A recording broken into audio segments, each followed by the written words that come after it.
Hello! Let me know if you can hear me. Wow, the chat is busy. And lots of new people. Hello! Is Saturday a good day for you and Friday isn't? Let me know. That looks a bit rubbish. What does? It's all, what's it? Pixelated. Pixelated. It was at 480. Well, you know, if it's your own problem, don't blame me. No. There you go. It's Mike, it's not me. I fixed it now. Good, jolly good, jolly good. Right, let me welcome everybody. We have JT Arts and Media, good evening to you. And Paul. No, it's never too early, is it, Paul? And Kim. How dare it be sunny in Seattle when it's freezing here. Freezing, I tell you. But at least you're warm. Imagine you've still got snow, haven't you? Hello, Amy on the flip side. That's a fabulous name, isn't it? I'm liking that. Good to have you with us live. And who else have we got? We got Renee. Good evening to you. Have you got your crisps open? Because I know you put them away last night. That's not good. Oh, and we have a Deb. We've got one Deb. I think we've got two Debs. We've got two Debs. CQ, Deb. Who else have we got with us? Keep going. Carol, who I believe has indulged herself. You can never have too much kit, Carol. So no problem with that, is there? Oh, that's fantastic. Tell us what you've ordered. Or surprise us with it. One or the other. Let me catch up if you said what you got. Oh, I'm so into a MacBook Pro. Ooh. Now, I know somebody who ordered a MacBook Pro about 3 days ago, and they said it won't be with them till the back end of March. I almost said, is that 2022? Because that's bad news. Oh, that's exciting. That's brilliant, Carol. And Peter's with us. Hello, Peter. And we do have a Debbie. We do. Getting there. Full quota. We've got a full quota of Debs, I think. I do believe so, anyway. And who else have we got? We got Peter. Good evening, Peter. Good evening, Steve. More Affinity. Well, usually the first quarter of the year, updates to Affinity. So, fingers crossed for that one. What we've got tonight related to Affinity, is Eagle. So, if you've not seen anything about Eagle, we've got something fractional about Eagle, but it's very important for Affinity users. It's the only digital asset manager I have found that understands Affinity files. So once I found it, that was it. It's open all the time. It's fabulous. Hello, Alex. Keep going. I think I've got everybody. No, I haven't. Mrs. Yarnold. Hello, Mrs. Yarnold. Good to have you with us. Oh, there you go, you see. JT Arts and Media's saying, I had to wait 6 weeks for it. It seems really weird at the moment. I know Timmy, our friend Timmy, used to be in charge of inventory, didn't he? That was when he was doing good things. And then he took over the company, and now orders are like, who is old enough to remember the days when they used to say, and I quote, you can buy it on Friday. Oh, that was such good news. Anyway, no, it's not like that anymore. Oh, Eagle Affinity adjacent. Yes, it is. Eagle is just amazing. It gets better every single day. It's one of those apps. In fact, shall we let them know something at this point? You know how you decide how good something is? It's so good that Mike... Go on, what did you do? Bought it. I know, I was surprised as well. It's not like Mike to buy anything design related. But there you go, he did. Right, so yes, the football. We're not going to talk about the football just yet, but we will be talking about it shortly. Okay, hopefully you can already see my screen, and it's the right one. That looks jolly good. And this is what we've got tonight. So I've squeezed a few little extra bits in, but they're only little extra bits around things. We've got the week at MacBites headquarters, but fear not, it's been a quiet week. Then there was our YouTube nightmare, or to be precise, Mike's YouTube nightmare. Then there is a conference coming up. It's free to attend, and it's all about Notion. Then I've been threatening this one for a while. How I manage colour on my system. Now, I don't mean matching colour. That way madness lies. I don't bother. But this is how I manage colour when I'm working with colour in the Affinity apps, in Keynote, in PowerPoint, in anything else. So I will show you that one. Then we've got the Eagle extensions. Yes, there's more than one of them. We do have Freebies. That is also colour related. It's not just thrown together, this, you know. No, it's not. And then Mike is working with dates in Excel, aren't you? I am. Aren't you just? Right. And then we've got part 2 of presenting data, where I've got a dirty hack. So Kim is taken care of tonight. We have at least one a dirty hack. Right. Now Mike said that it was all pixelated when it wasn't. Shall we explain why? We're broadcasting in 1080p, but that doesn't mean YouTube is sending it to you in 1080p. Do you know, I think I've tracked down what happens. I watched this video and it was recorded on somebody's phone that looked like it was a landline, to be honest. It was that bad. 360p. And then every video I watched, YouTube showed it to me in 360p. So make sure that you're in 1080 and then everything will be fine. And while you're down there sorting that out, there's a like button as well. And YouTube likes the like button, but marginally less than we like the like button. So there you go. So we're going back in time to this day last week, Saturday. Told you it'd been a quiet week. The highlight of our Saturday, not even joking, was the Tesco delivery. Despite the fact, still no Yule log, was there? I'm going to have to give up on the Yule log. Yeah, I've tried tonight. There's no mince pies either. No, on account of the fact they're selling Easter eggs. And if you don't order your Easter egg this week, Mike, Easter will be here and I will be moaning the fact that I haven't got an Easter egg either. We didn't organise the Yule log fast enough. So that was the highlight of our Saturday. But it went on to Sunday. And Sunday, I'm happy to say Sunday was a good day for me. It was something YouTube related. I was so close to getting this by the end of the year. But I missed it by, what date was it? The 4th, wasn't it? Or was it the 8th? No, it was the 8th. So I missed it by a week, but never mind. Never mind. Got there in the end. 2 million views on YouTube. So thank you to anybody who has ever watched a video. Thank you. You are included in that figure.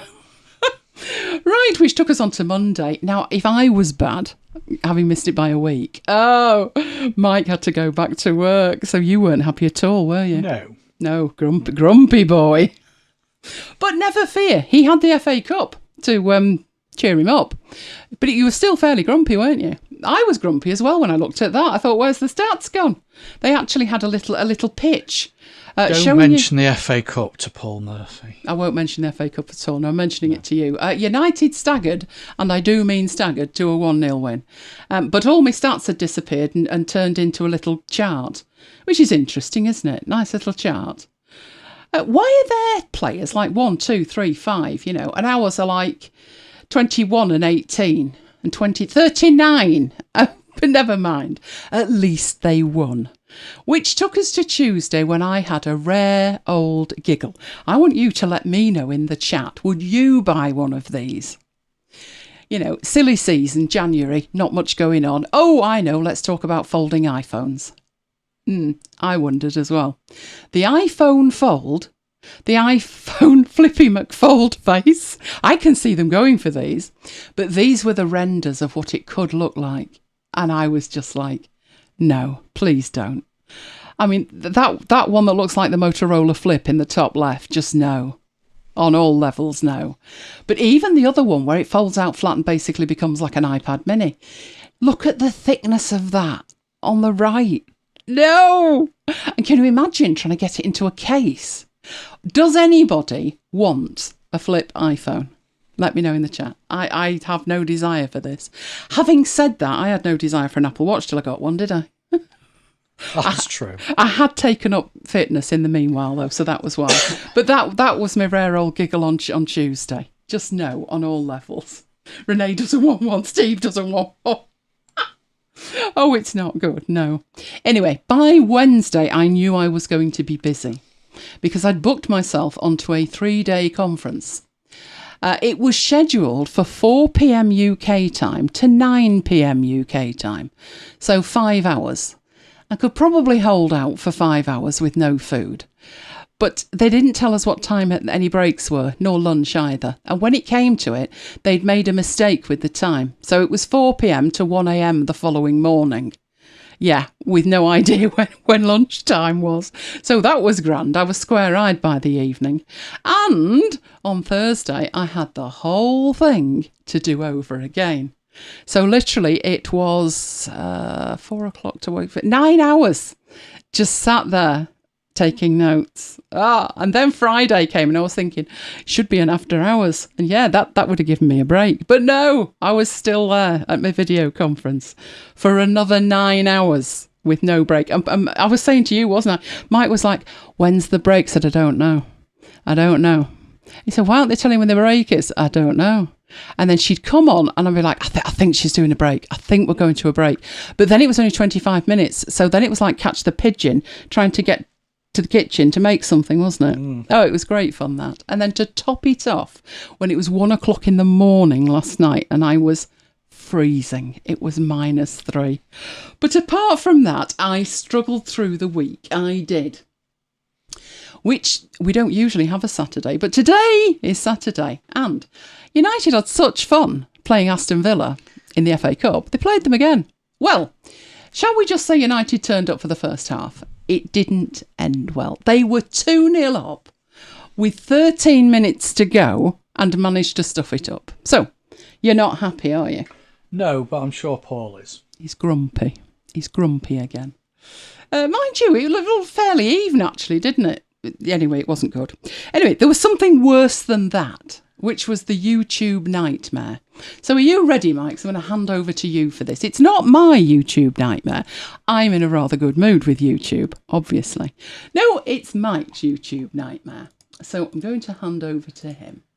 Right, they can see your screen. You explain the nightmare, Mike. The nightmare was that I went onto the MacBites website and I went to the after hours page, and that is what I saw. This live event is no longer available. Now, we must say we were in the middle of a discussion about something serious, weren't we? We were. And I said, no, I am not stopping this conversation to fix the plumbing yet again. But and the usual thing that happens is who gets the blame. You do. Yes. You do, dear. Yes, but it wasn't my fault this If time. something's on the website and it's broken. It wasn't my fault this time. Anyway, so then I picked one of the other previous sessions from down here, and exactly the same thing. This live event is no longer available. And if you go into, or if you or I go into the Notion page for tonight's show, we've got exactly the same issue. No, it's fine for me. Well, you're using Vivaldi, I'm using Chrome. Yes, do you want to explain what the issue is? It seems to be a Chrome issue, and it's something that YouTube are doing. I believe, according to the thread on Reddit, it's called experimentation. Yeah, I have a word for that. Gross stupidity. Put it back. Yeah.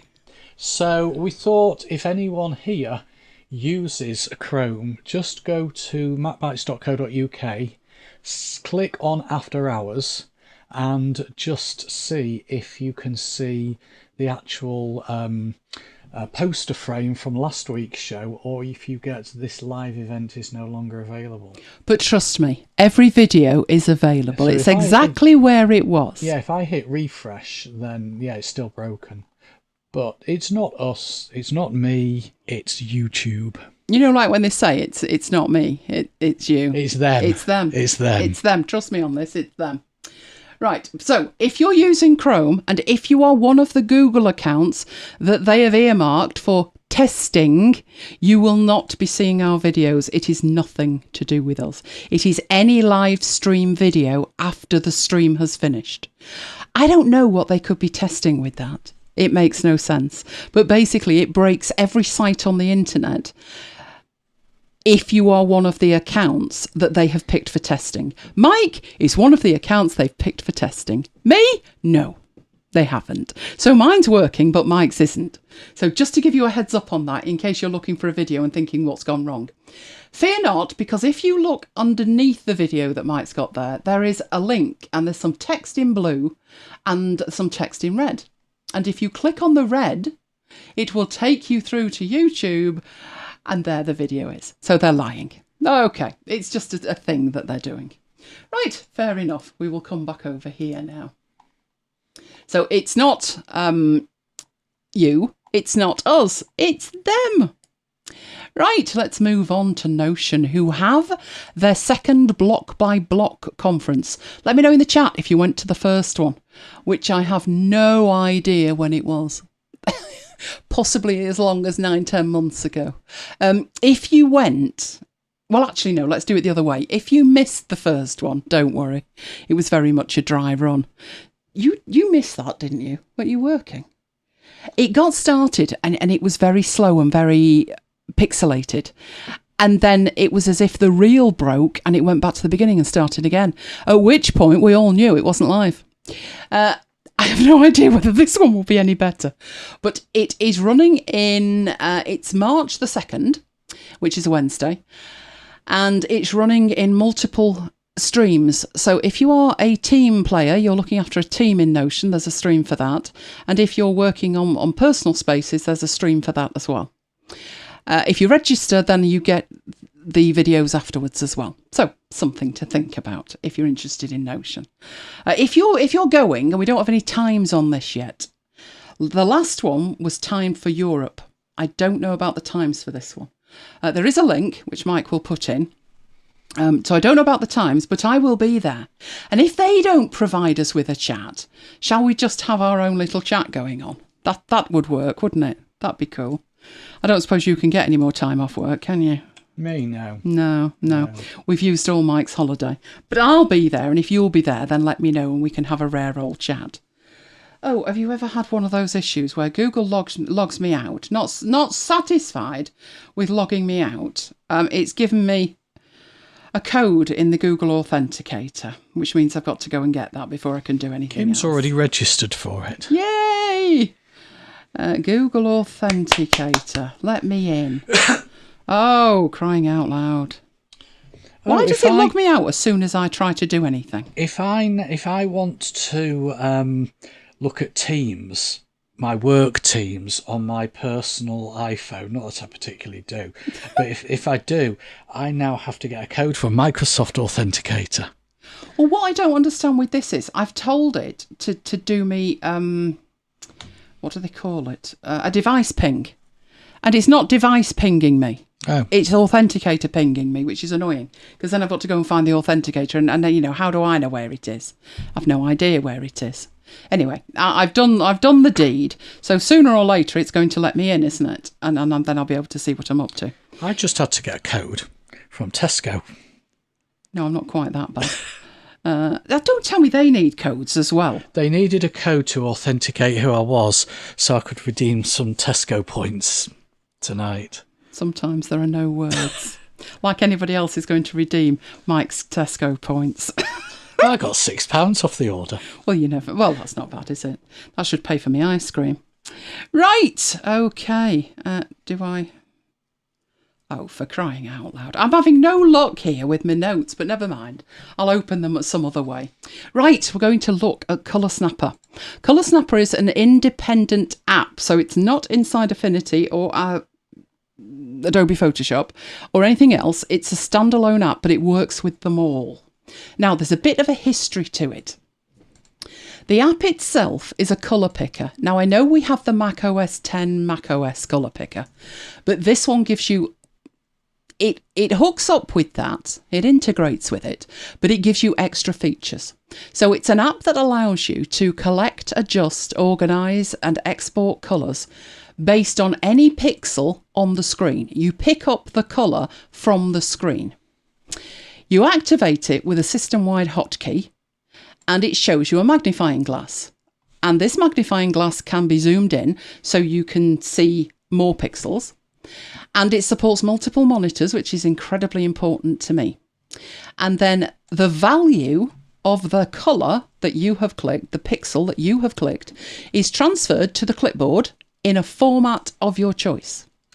That is the short way of explaining it. The longer way is to actually show you what goes on, so I will be showing you what goes on. But you may have this app from years ago because it's been around quite a while. And it was on sale in the App Store. You know, when they do sales for 99 cents, $1.99, that kind of thing. And a lot of people bought it then. If you were to go to the App Store now, it's not there. The rationale is that Apple asked them to remove it, or Apple removed it for them, because they said they were using screen recording, which they're not recording your screen, but Apple need to grant them permission to record your screen for them to be able to click on a pixel and then copy the colour. So that's why it's not in the App Store anymore. At the point it went out of the App Store, and this is important historically if you've got the older version, when it went out of the App Store, they decided it would be a good idea to make it subscription at that point. Guess who didn't think it would be a good idea to make it subscription? Yeah, that would be me. So I stuck with the older one. Then they decided that if you had the older one, they'd allow you to repurchase it. Yeah, this wasn't sounding good. So I stuck with the old one. They have now had a complete change of heart, and it's now a single purchase. From their website, it's $17.99, unless there's a sale on, and there's no subscription. So if you've seen anything else, that's all changed. That's where we're at now. It's a standalone app available from the website, the ColorSnapper website. Functionally, it's always going to do exactly what the last one did. The difference is you're buying it directly from them. If you're like me and you are in the position that you had the one from the App Store and you don't particularly want to buy it again because you've already bought it once, they've now brought in this thing where if you send them your receipt from Apple, they will sort you out a code. I haven't done that bit yet, but now it's available. That's what I think I'll be doing. Oh, Paul says $14.99. Excellent. Then it's come down a little bit. Right, let's go in and let's have a look at it. Right, so first of all, where's our mouse pointer disappeared to? Here we go. Right, I did have a file to open to actually show you this thing working. So the file that I've got is literally just a graphics file. And it is not in that folder, is it? It is in this folder. Just so I've got some colours on the screen that are worth picking from. There we go. Right, I have this hidden completely. And I only ever access it with shortcut keys. And the shortcut keys that I've got it working on are unique to me. I can't remember what it shipped with, but I took a different approach to it because I wanted these keys to be something that I would easily remember, and I do. I use them all the time. So you'll see that there's nothing up here, and even if I go into this, there's nothing in there either. So I've got this hidden away under bartender, under the never ever ever ever ever show it to me thing, somewhere in here. I think it's that one. There we go. So I'll bring it up so we can see it. But I never bother seeing it, ever. But you can work in here. You can pick a colour. You can view the colours and formats. And you've even got access to the recent colours that you've picked as well. But we will look at that when I can finally get into here. My notes have vanished again, Mike. Oh. This is not good, so I'm working blind at the moment. I only had a running order to make sure I didn't miss anything out. So what I think I'll do is head off and find that somewhere. In here. Isn't it good that I've got it set up that I can switch from monitor to monitor without passing through the middle one? Put it like this, if I hadn't, it would be very confusing. Right, let me get into here and find the darn thing. Okay. Right, the shortcut keys that I've picked make sense to me. The shortcut keys you pick hopefully will make sense to you. The ones I've picked, they didn't seem to clash with anything. So I use Command, Option and Control. Now that sounds horrific. Oh, there's 3 of them. But they're the bottom 3 in the left corner. So it's just Command, Option and Control. And then I use the square brackets, which are next to the P, between the P and the Enter key. So the first one I use to bring it up is that.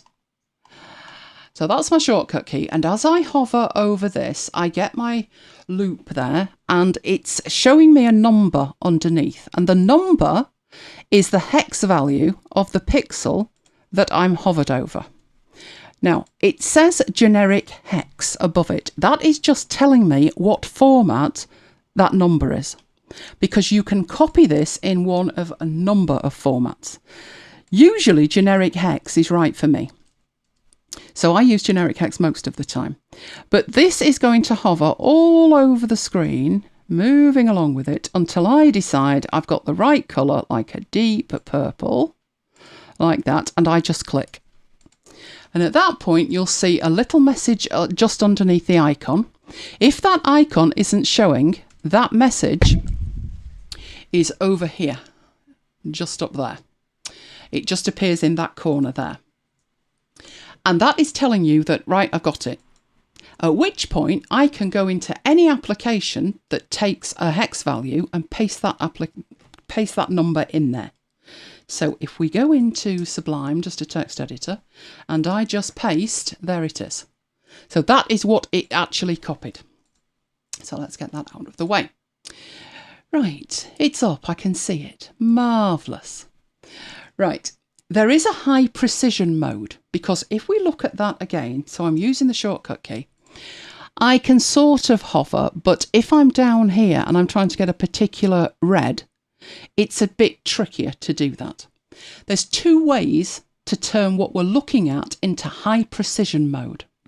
One is to hold the control key down and it zooms up, and when I let go it zooms back to standard mode. So control key and hold it, and I get more precision because it's just bigger, so I can actually see that that's the darkest pixel, and if I want that, then click it. If you can't remember the control key, because there's already a lot of keys involved, isn't there? If you just push the mouse button down, left mouse button, and hold it, it goes into precision mode, at which point you can move it around, find the one you want, and when you let go, and it's now appearing in the top left, mind of its own, that has also been copied to the clipboard. Now it's overwritten the other one, so that's not what we want. Where is my Sublime? There we go. So if I come down there and paste that in, it's pasting in a different number. So it's a different colour that I've selected. And I can carry on working like that and select the colours that I want. But what do I do about using them? Well, if I've got Affinity Photo or any other app that can take a hex value, I just put the hex value in there and that's it, just paste it. But how do I access the other colours that I've picked?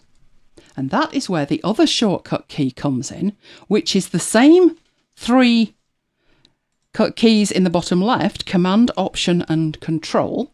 But this time it's the other square bracket, the right hand square bracket.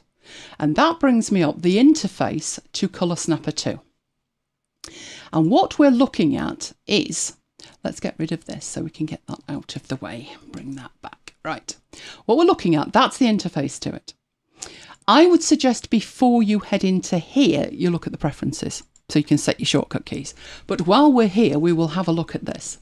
So what we're looking at is the deep red colour, burgundy brown there. That was the first one I selected. That was the second one. That was the last one I selected. If we work back here, that was the one I selected before it. And I can keep moving back. As I'm moving about through these colours that I've selected, you'll notice that all of the numbers below are changing. And they're changing so they match the colour that I've picked at the top. And it's showing me what that would look like. And this goes right back as far as you want. So as I'm scrolling across, it goes back since I installed it. Weeks, months. It remembers everything. Now you might think, oh, that's horrific. I don't want it to do that. In the FAQ page on their website, there is a terminal hack that you can use and it will clear it if you want. I've never really had the need to. Originally I was horrified. I was like, no, I'm going to need I need to clear these things. And then I thought, well, why? Because they're just going to scroll off to the right and it doesn't matter. And if I'm working on something specific, so let's say that I want this green and the blue and the yellow, and I want access to those fairly frequently. Well, one, I could make a palette, but if I just want to quickly work in here, so we'll have the green, and I'm clicking the star and it's favoriting them. So once I've favorited them, these are the four that I want to work with today. If I then hit that star, that will hide all the other colours and take me to just those four. And I can constantly bring this up, choose the colour I want, and as soon as I press enter, that is on my clipboard and I can go and paste it wherever I want. So yes, there are colour palettes in Affinity and in Adobe Photoshop, and they're fantastic. You know, they really allow you to work seamlessly, but sometimes you're just working with colours that you can see and you're not particularly interested in making a palette of them or anything else either. You literally just want to work with those colours for 5 minutes, maybe more. Right, so I'm going to go through what the rest of that can do. I am not having a good time here with my notes, you know. I've now lost the entire page. It's disappeared. Right, there it is. It's now back. Okay. All I need to know is what I'm doing next. If it would just tell me, that would be good. Right, before we have a look at taking these colours and pasting them elsewhere, I want to show you some of the other options that you've got in there. And for this, don't panic. I'm going to open Adobe Photoshop. Yeah, the shock might just kill it. But Photoshop's opening way faster than than Affinity right now. So I'm happy to do this. Plus the fact there is a reason that I'm doing this. So all I'm doing in Photoshop, and it works in Illustrator as well, is I'm just opening it. That's it. It doesn't do this in Affinity because Affinity haven't programmed it. But if we all asked them, who knows? Maybe they would. But what we've got here in the colour well, we have a foreground colour and a background colour. And at the moment it's set to orange and white. And I am just going to show you that if we go in to ColorSnapper and we pick a colour. So let's say we've got this nice green one. These are all the formats that we have. And if we scroll down, we can set the Photoshop foreground colour and or the Photoshop background colour from here. So if I literally just click on that, it sets the foreground colour and tells me it's done it. And inside Photoshop, it's done it. So there's none of this, oh, I want the foreground colour, I'll have to bring up the well and then I'll have to get the code and then I'll have to paste it. You can do that if you want. So if we go into here, this being the background colour, we've already got that on the clipboard. So we can, well, that's the blue one. We can paste that in. If we wanted something else, we could go in here. So if we wanted that one, and we go to the generic hex and we've copied it and we paste the number in, we get that. It's just a faster way to do it in Photoshop because it's built in. I would love to see that in Affinity. It just doesn't do it yet. But it does it in Photoshop, and if I had Illustrator installed, which spawn of the devil, I don't. Why do I pay for Illustrator? Remind me again. But no, I much prefer Designer, but it would do it in Illustrator as well. So that's your integration with Photoshop. You also have the fact that you can, when you're taking your colour, when you're picking it, so we'll go back to this image and we'll bring up our colour picker and we will hover over the pretty flowers, and I'll even do this so I get the bigger one. And what I'm doing is I'm going to press the P key. And you saw it flash slightly and it says image copied to clipboard. What is that all about? Well, if I'm in preview, so while I'm in preview, if I say file new, so Command and N, it takes what's on the clipboard and makes a new image of it. And the new image is the loop. It's just snapped it to the clipboard and you can then paste that somewhere if you want to. Don't know how often you would use that. I never use that. The one time I found it useful to capture part of the screen zoomed in was for like shortcut keys and things, I think, ages ago, but not particularly for just highlighting colours on a screen. But if it's useful to you, you can do that. One thing that you can do in Affinity with an image like that is you can get an average colour from it. So you could use it for that. But it just automatically places it on the clipboard. So that was just a P while you're using it. So as you are over here, you activate it with whatever your shortcut key is. You find the colour that you know, the area that you're looking for.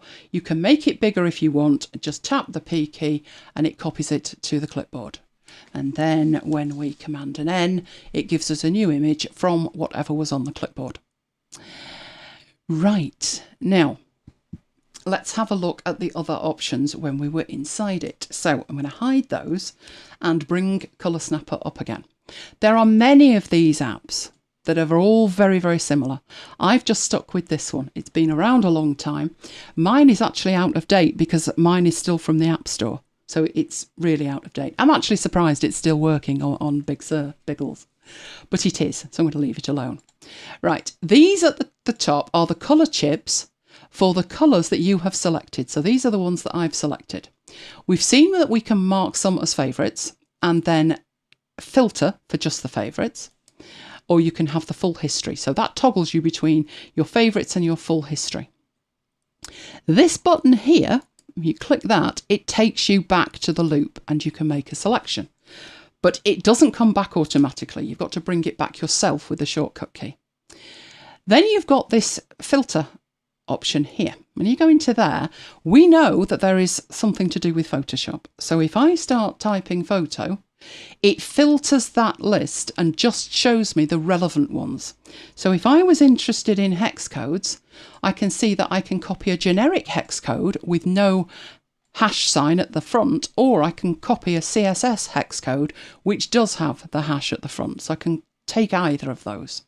So that's just filtering all of the options. I've not found many places like the generic 8-bit where I could copy that and paste it in. They tend to be in 3 separate boxes, but it might work somewhere. And the others of these are WebWork with CSS. There's Swift with all of the colours in there, a whole range of them. .NET, Java, Android, the lot, going all the way down to the Photoshop and Illustrator stuff that's in there too. So that's what you've got with the filter formats. Then we've got this sphere over here where it says edit colour. And when we go into there, this is related to the colour at the top that has the little pointy triangle in it pointing upwards. If I go into here and move through them, you can see it's altering what we see at the bottom. And the bottom half of this is very similar to the macOS colour picker. Very, very similar. So let's take that purple up there. That's a nice purple, but it's a bit dark. And what we can do is we can tweak what we've selected by making changes in here. So either in here, so that's very red, let's take it back down there, or this, you can make changes to it. You've got this option, you've got sliders in there, where you can choose, so your RGB sliders, and choose, oh, that's very garish. No, we mustn't do that to it. But you can make changes in here. That can change the opacity as well. You've got this one, which is your colour swatches. So I've got an Apple one, but I've also got some extra ones. We've looked at this before in relation to the macOS colour picker. So we have a Notion range of colours. These are all the Notion ones. I've got Microsoft Office going back quite a way. We've got the MacBites colours. And Scrivener puts one in of its own. These are the default text and highlighter colours for Scrivener. Don't fiddle with that or you break Scrivener. And there's our crayons. You've seen the crayon view. They are all available from in there. You also have this cog over here, and you'll see that you can create a new palette from in here, or you can actually open a palette and load in extra palettes if you want to. And we have this one, which is the spectrum. So you could move this in here and greatly change that colour. Again, you've got a cog in here because we've got the spectrum and that's the only thing that's listed. So this allows us to create a new one from a file. So if you've never seen that, there's a YouTube video that I've created, Secrets of the OS X Colour Picker. It's about a 25-minute video and it shows you everything that can do. And one of the things is you can load an image in here and then pick colours from a specific image. So it works in the same way as the macOS Colour Picker does. And that's your options in there, and then you can close that down. So you can actually tweak what you've selected. If it's almost there, but you're not quite happy with it, then you can tweak it. So that is what you've got in the interface of the app. There's two halves to the interface at this stage. There is the ability to make a selection. So bring that up and just click to make a selection, however you want to do that. On that side of it, you can use the precision option, which gives you a lovely grid over the top so you can see exactly which pixel you're picking. That's precision mode. And you can capture that as a graphic using the P key. That's the interface mode where you're working with it. The other side of the interface is where you're working in this view and you're actually working with the colours that you've selected.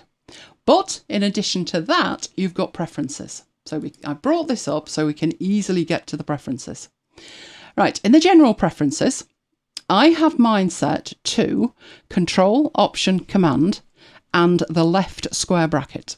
And that allows me to pick a colour. The other one, which is the colours and formats, is the same 3 shortcuts, Control, Option, Command, only this time it's right bracket, and that allows me to bring that up. Right, you can, at this point, make a choice what you want to happen when you've selected a colour. If you're working with lots of different colour formats, you can set it so it will automatically pop up and ask you what format you want. Because I use hex most of the time, I don't want that. So I have it set to just use the same format as last time. But I could also, with the Option key, open up the colours and formats if I want to see it, which in my case, I probably never do. Then I've got Activate Precision Mode, and mine is with the Control key. But if that isn't suitable to you, then you can use the Shift key or the Command key. But I thought might as well stay with Control, no problem at all.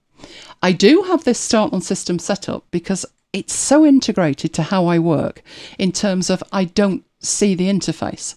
So because I never see the interface, I get to a point where I just assume it's just built in. I treat it as if it's built in. So I always have that Start on Startup. Then there's the appearance of it. So you can actually decide here what magnification you want and what size the capture area is. There's also options to pinch, to zoom and scroll, etc. You can have the colour overlay and how it displays it. So I have that as a hex value. And I don't use the dark theme. I think I did on a previous machine. I don't know why I don't on this one. Shall we try it? Shall we go dark and see how it is? That looks all right, doesn't it? I wonder if that goes dark as well when we go into it. That doesn't look much dark to me. But I think what it means is you get a dark circle around it when you're making your selection. Oh, and you get a little dark thing there. Lovely. And I'm assuming, let's come out of the preferences, if we go into there, dark mode. Not sure if that's an improvement or not. We'll leave it as it is though. So let's get back into the preferences. And there was one more lot of preferences, which is the code style. So this is how you have the hex. Do you want the hex uppercase? Do you want to add a prefix to it? Then you've got options for CSS hex. Again, do you want that uppercase? Do you want colour names? So if by chance you've clicked on a colour, the code for which has a name, do you want that as well? Do you want the shorthand version? So there's a whole range of options. And then you've got floating point if you want with precision. So the precision there is 3 levels, but you can have more if you want. And then there's extra options at the bottom. I don't think I made any changes to that. I think that's the default. But I do recall that I did set these up. I just have no idea what the default is. If you know what the default is, let me know in the chat. Shall have a look, see if anybody's put that in the chat. Oh, I am way behind. Way behind. Right. So that's ColorSnapper 2. As I said, there's a lot of different apps that offer similar functionality. That one just works for me, to be honest. There are more modern ones, but it's a bit of an impact on your workflow when you've got to change it. So until it breaks, I'll probably stick with that one. But there you go. Right, so if you've got any questions about that, put them in there while we head off and have a look at the next thing we are going to look at, which is Eagle extensions. Oh, Eagle is amazing. Now, if you have never heard of Eagle, Eagle is an application which is cross-platform, so it works on Windows, works on Mac, and it's a digital asset manager. Now, it's not Lightroom. It's a digital asset manager, not particularly a photo manager, although it could be. But it goes beyond just photos in terms of it can handle source files. So it can read Photoshop files, it can read Pages, Numbers, Keynote, Word, Excel, PowerPoint, Affinity Designer, Affinity Publisher, Affinity Photo. Now, I've not found any others that can read those. I was using Adobe Bridge. Adobe Bridge is free. You do need an account, but it's totally free. So I was using Bridge. Once I saw Eagle, that was it. If you want to go and have a look at it, it's at en for English.eagle.cool. Now, we've looked at it before. I didn't put the show numbers in, but it was 50-something, Mike. It wasn't that long ago. It was not long before Christmas. End of November, I think. So we've looked at the whole thing before, which is a digital asset manager. But what we're going to be looking at tonight is one specific aspect of it, which is the Eagle browser extensions. Now, when I installed it, I was far more concerned with getting my assets into it and finding a use case and a workflow and a process that worked well for me. I was not concerned about integrating it with a browser, whatever, right? Wasn't concerned. I did install the extension into Chrome. And that's where it lay. Never used it until about a week ago. And then I thought, whoa, this does way more. Doing it manually is fine, but this does way more. So there are extensions, native extensions for Chrome, for Safari, Firefox, and a Microsoft Edge. So all of those browsers have dedicated Eagle extensions. The Eagle extension is mainly concerned with capturing content, but it can go much further than that. Now, if you don't use one of those browsers, and guess what? I don't. My browser is Vivaldi. Then you're still okay, because I've just put a selection on there, but Chrome Canary can obviously use Chrome extensions. Vivaldi can use Chrome extensions. Opera can, and so can Brave. So most browsers, if they don't have their own native version of this, will be able to use the Chrome extension. I would use the native extension if you're using one of the browsers that is natively supported. But if you're not, I have tested 3 of these and they work absolutely fine. So all I did in Vivaldi was go to the Chrome extensions link, and there is actually an option that says install into Chrome. It doesn't even say install into Vivaldi. It just thinks it's Chrome. So I just said yes, and it was fine. Pete wants to know if there is an iPhone or iPad version too, and is it any good for organising GIFs? Right, there isn't as yet. Currently using GIF Wrapped. There isn't an extension yet. Technically, there would be no reason why not, because you can put your library into the cloud, so it could access it from there. I don't think it's particularly high on their agenda yet, I must admit. It seems quite a while since the last update came out, which is probably indicative of they're either working on the next version for desktop.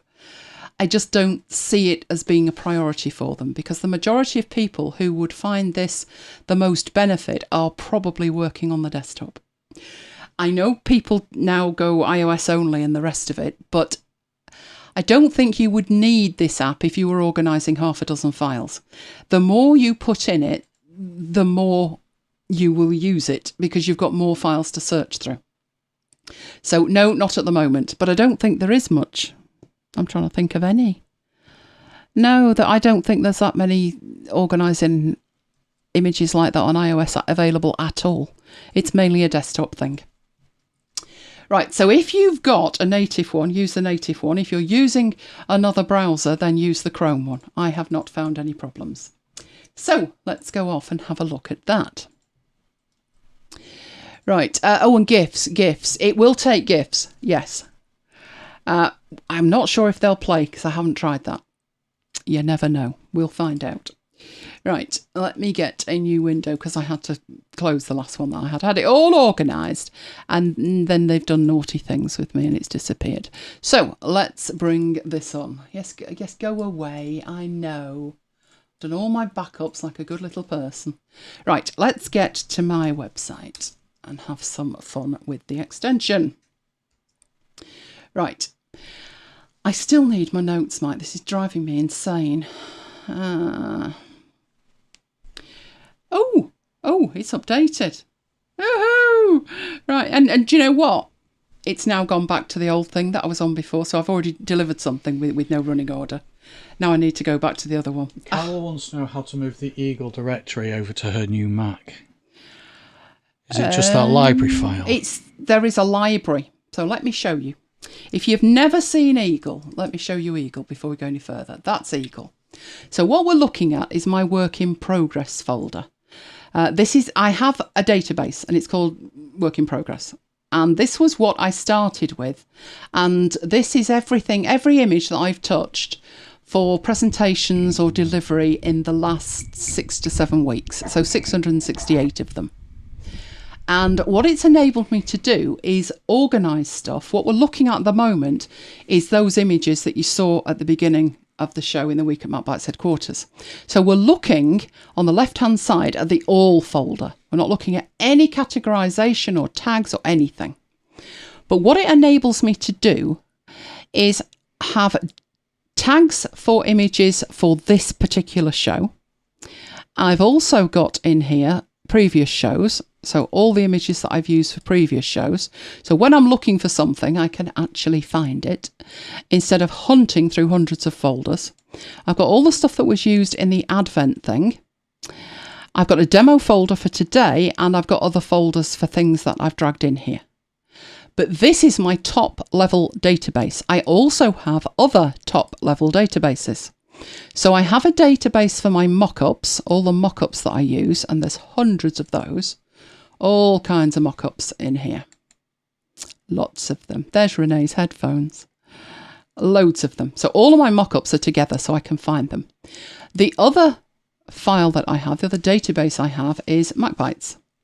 And in here I've got slides and I've got my chapter markers for the show. I've got the review of the year chapter markers. I've got the show art. Oh, there's lots of show art. Lots and lots of show art. I've got the after hours posters, and you'll see in here I've done about 8 shows, and I've got the after hours slides. So I always take the slides out and I put them in Notion, but now I'm putting them in here as well. And then I've got source files. So these are files. There's one from Jonathan, but these are files that are source files. These are Affinity Designer files. And all of them are in here. But I've also got the ability that I can go into my show art and I can find just the SVG versions, just the size for my website, just the size for emails. And that's what makes this so amazingly powerful. So let's get back to my work in progress, which is just my generic database. These databases are stored, does it actually tell you where? It does, in my Dropbox Application Support Eagle folder.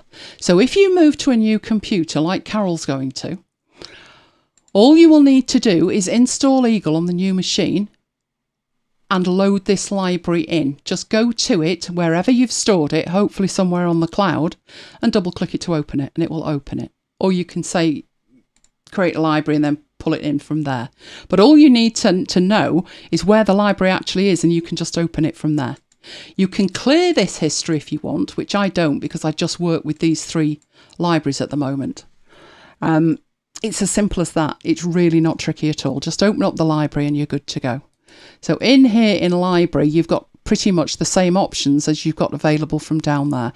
But it really is as simple as just open the library and that's it. I put mine in the cloud, but they are quite big because there isn't, if you can have them local, but then I wouldn't be able to open them from another machine. Also, I'd have to be backing up the images. So by putting it in Dropbox, it solves a problem for me. It does mean, however, that my next Mac will probably have a 2 terabyte hard drive instead of a 1 terabyte. Right, what's this about if Elaine has that problem too?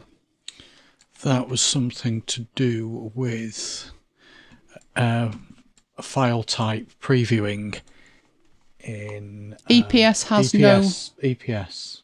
It depends on where the EPS has come from. I have had similar issues with SVGs, but the SVG is not properly formed. If I open the SVG in Affinity Designer and resave it, it's fine. Even if I export it as an SVG, it's fine. So it's something to do with the way that it was created. There's slightly different variations of file types. And obviously, whatever it's been saved out as isn't 100% compatible at a base level with the definition of an EPS.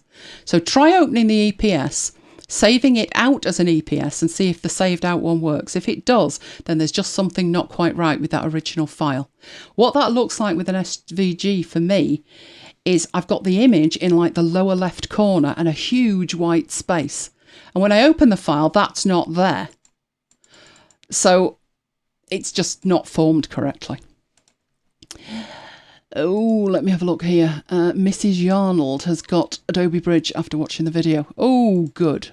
Oh, and an older version too. There is still a place for Adobe Bridge because Adobe Bridge indexes images in place. It can make a cache, so it's faster to load next time, but it does it in place. It also does other things like exporting as thumbnail grids and all kinds of things. So it really does horses for courses. This is great for everything that I use it for, which is I want to quickly get graphics in here. I want to quickly get graphics out of here. And this works better than Bridge for that. But Bridge works better for other things. So you can never have too many of these. Will Eagle show Corel files? I'm not sure. I'm not sure because I don't have any Corel files. Let's have a look and see if it can. So let's get one of these, and it was eagle.cool. There is a list, I think, up there of what it does. Possibly, is it on this page? Come on, what file types do you support? Here we go, here they are. Do we have anything from Corel? Not looking good, is it? Oh, it doesn't look like it. No, it doesn't look like it, which is quite surprising. Oh no, Corel Draw, there you go. Corel Draw. Is there anything other than that? Oh, Simon wishes he'd been here from the beginning. Well, Simon, what can I say? Saturday Night Entertainment, of course you should have been here from the beginning, dear boy. There is a rewind option if you've missed something in specific that you're looking at. Well, I see Corel Draw, but I don't see anything else from Corel. So hopefully it's Corel Draw that you mean. I've got Corel Draw files, you know, going back donkey's years. It's supposed to support Sketch, but I've never had it open one. But it has opened everything else I've asked of it. And I've tried Pages, Numbers, Keynote, PowerPoint, Word, Excel. I've done some mind map stuff. I've done Pixelmator Pro. Pretty much it's opened everything that I've thrown at it, including video. And it's got a nice little video player as well. So that is Eagle. But we were supposed to be looking at capturing stuff into here. That's what we're looking at.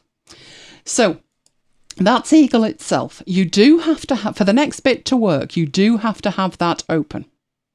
So I'm just going to minimise that down there. We'll see it in action a bit shortly. But we have in here, we had this that I was going to do. All right. So I have the extension. It's installed up here. And I have some options. But you don't even have to have that there if you don't want. Because as you work through a page, you think, I quite like that graphic. One option is to drag and drop it into Eagle. You could put them two side by side and drag and drop it into Eagle. But with the Eagle extension installed, you don't even have to do that. As soon as you think, I fancy that graphic, and you pick it up, this pops up. And this is the interface between your browser and the graphic you've just picked up and Eagle. The simple option would be to drag and drop it to where that arrow is bouncing up here. And that will just drag and drop it into Eagle. But over on the right hand side, it shows you a selection of 5 folders. Upon what basis it chooses those 5, I'm not sure. All I can tell you is that this one at the top was the last one I used. But these down the bottom are not in any particular order, alphabetical or last used or anything. It's just randomly picked 4. But I could, if I've got more than 5 folders, choose a specific folder. Now obviously I want my demo 163 folder, so I'm going to take it up there and just drop it. I get a notification at the top that it's sorted and done, it's in there. Let's check that it is. So bring Eagle back, and there it is. So it's automatically put it in there. Now what we're looking at here, remember, is every image I've got in Eagle, which is 669 images. But I dragged and dropped it to a folder, which was this demo 163 here. And there is just that graphic in there. So we will put this to the left-hand side. We will put this to the right-hand side. And we'll go and find another image. Oh, like one of these, my unboxing. That was fabulous. So if I drag that again, and I hover over 163 and drop it, it comes straight in. So this is what's happening behind the scenes. It is putting it in that folder. Obviously, because these graphics are in the database, if I'm in the all view, you can see it there as well. But it's this folder that I'm actually putting them in at this stage. Right, so far, so good. But you might not be a click to drag person.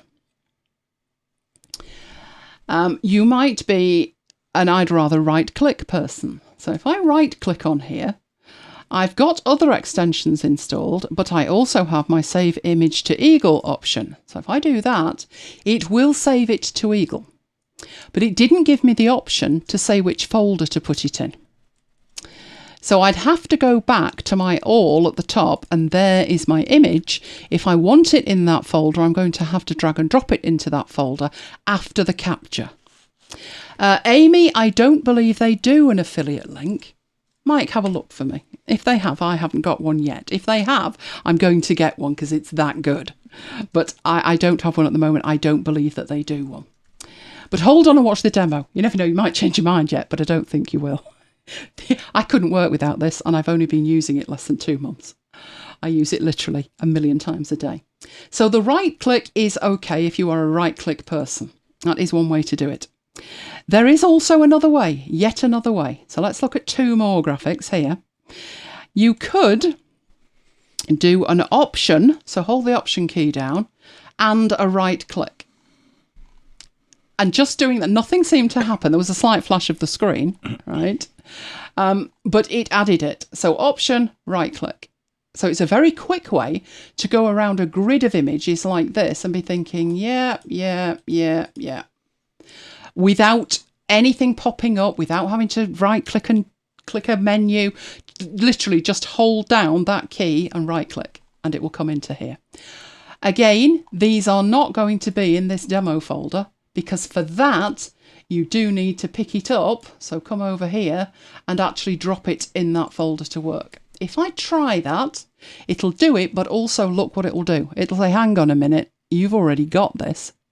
So which do you want to use? Do you want to import this or not? So if I say no, use the existing file and import, it will put it in the right folder, but we shouldn't end up with 2 of them. We still only have the 1. So it's very, very clever. Kim says, my right click works, but I can't click and drag. Did I do something special? No, I didn't, but I am going to show you how it works. So it could well be that it's disabled on your system at the moment, but never fear. We will be able to enable it. There's also, so we're still at the point here of capturing stuff, but at this stage, what we're doing is doing it one by one. But there's a better way to work. Now we're going to need a little bit more space for that. So I'm going to take this out of the way and make this full width. So look at all the images that we actually have available here. There's a lot of images on this site.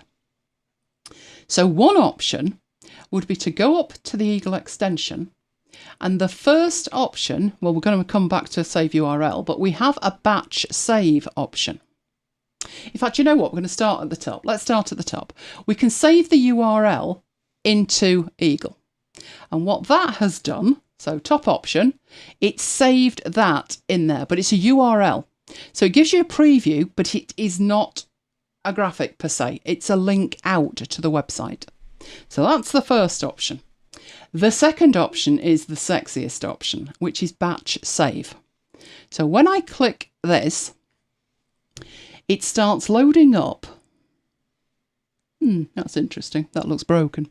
But the rest are working. It loads up every image it can find on that page and puts them all together in here.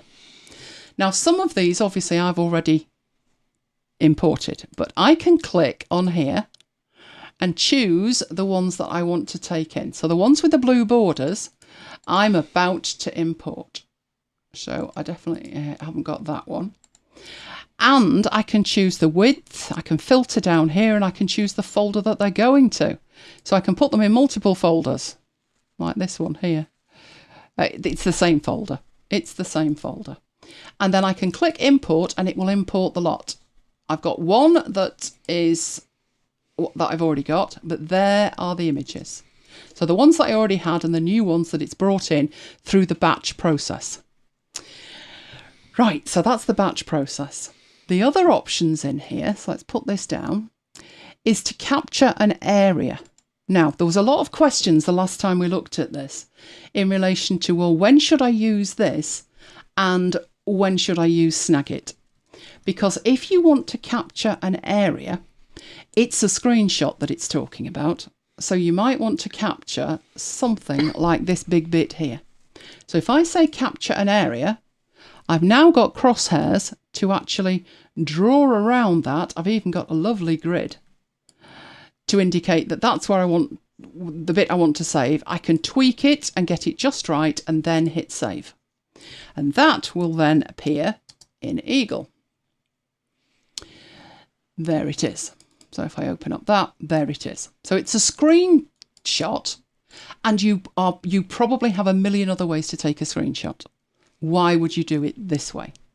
Well, one benefit for me is if I don't want to edit it, then capturing it into Snagit and then taking it into here is just wasting my time. So if I don't need to edit it at all, I'll put it in here. But there is another reason that I might choose to use the Eagle capture, which we will come to, because the next option is to capture just what you can see. So capture the visible area. And the visible area is from this top bit down to just the top of there. So if we go back into Eagle, that's exactly what it's captured. But the third option, so our third screen capture option, is to capture what's visible. I know we've done that one. Capture the page. Now, I can capture the page in Chrome with Snagit. I can't capture the page in Vivaldi with Snagit. I can do it with Vivaldi, but I can't do it with Snagit. So what I was having to do before was this, and it was a multi-step process. Go back. Right, I was bringing up in Vivaldi the quick commands, and I was typing capture page, and I get capture page to file. And I do that, and it captures the page to the file, and there it is at the bottom. But I would then have to take that and either do one of two things with it. I would either have to take it into Snagit and then do the edit, or I would have to drag it into Eagle, and neither was particularly appealing. So this option will automatically put a scrolling capture into Eagle. All I need to do is just start the process. It will scroll down the page and it will add it to Eagle. And when it's done it, it will tell me that it's done it. So let's go back into Eagle. And there it is. So for me, that takes out half of the job. And you can see the whole thing is captured there. No problems with it at all. Sometimes when it's capturing a page in other systems, you get like a snafu across the page and a line, and it doesn't align properly, but in there it's perfect. So perfect capture, and it is available in here with the rest of it. So I've got captures like that I've made from pages. So there's my Villa thing that I did. I did that one to capture the folding phone. Got all sorts in here. All of these. When I've made a purchase, nothing else will capture these pages. You just get it cut off, but this one captures it perfectly. So done all of that in there. Right, so let's go back into here and back into Eagle. Right, if it isn't working for you, and a couple of you are saying it's not working for you, you can disable drag both on a URL, an individual URL, or on an entire domain. Now, I haven't. What it would look like if drag was disabled, so if I do that, and I come into here and I drag this image, I don't get the pop over. So if that's what's happening, make sure in here that you have these toggled so they're off, And in the preferences, there's a whole range of preferences.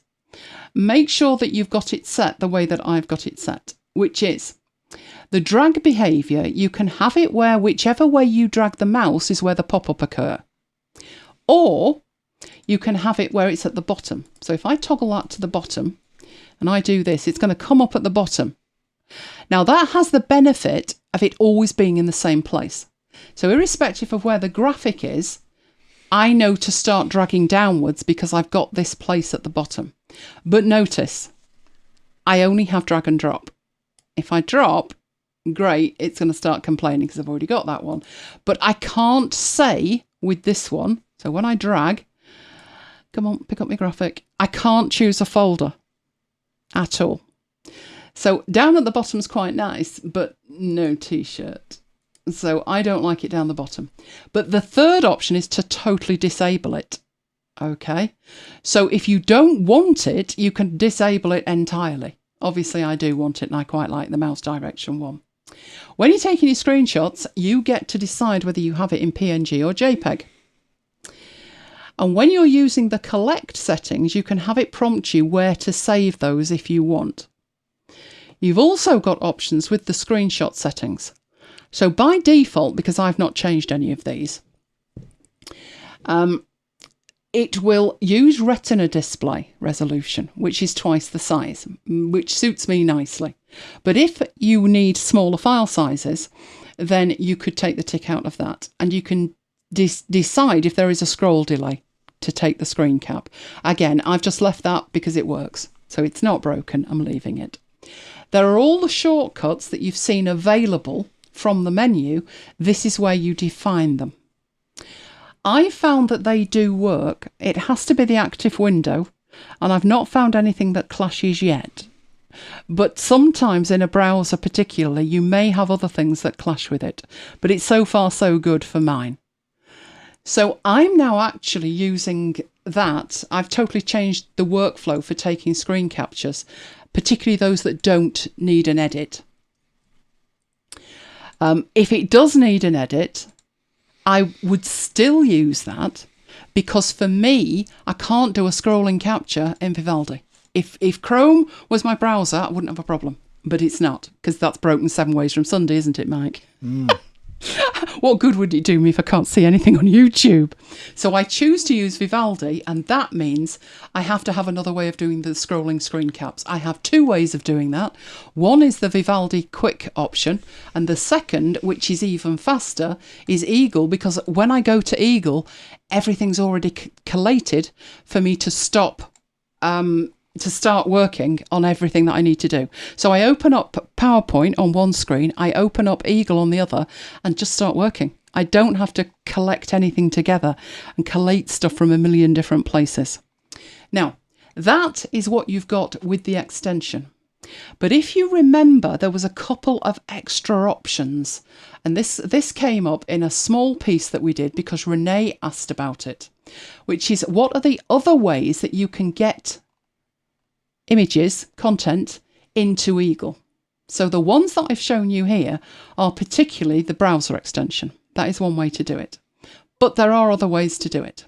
So, for instance, let's say I'm looking for the icon for Excel for Mike. Right, that has popped the icon on the desktop there.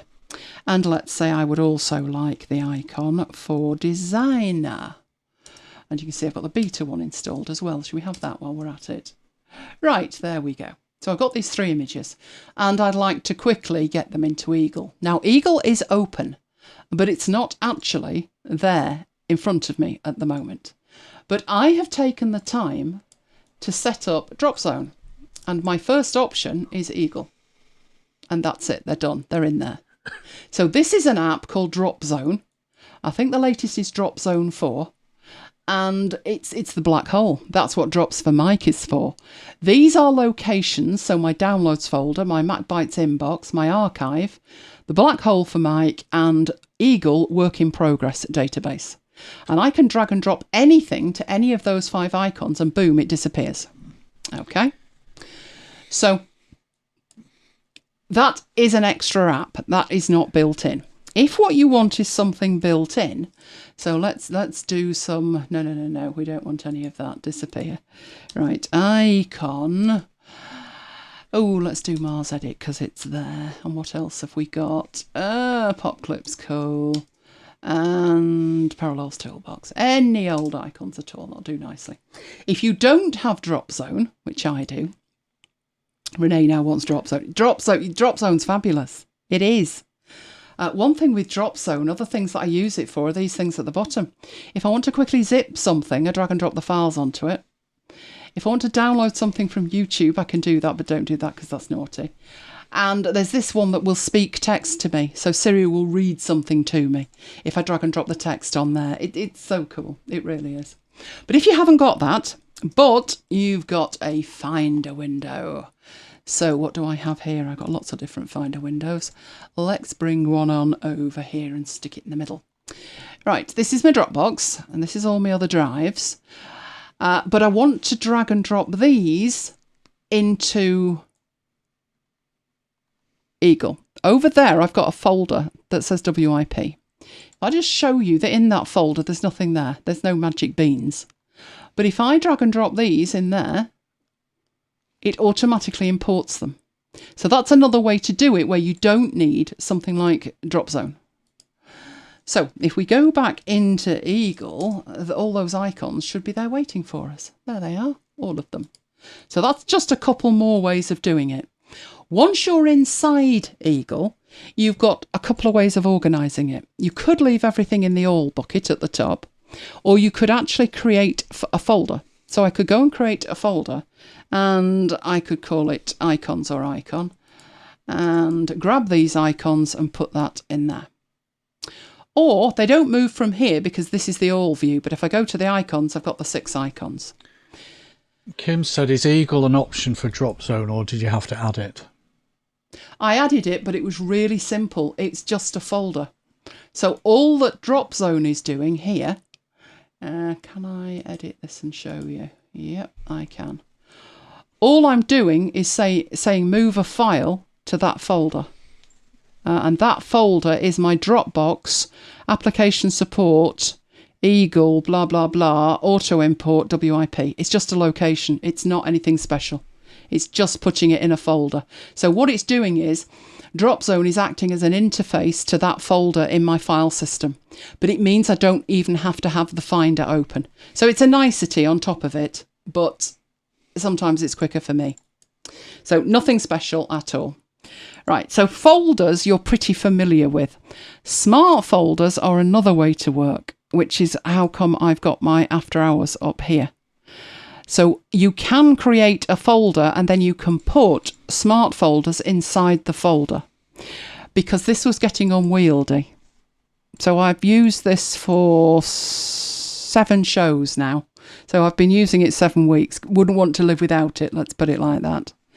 It came into its own when I was doing the Advent thing, all the stuff we had for the Advent things. All of these images to manage and juggle. And then there was the Christmas video. I had audio, I had video, I had all sorts to manage.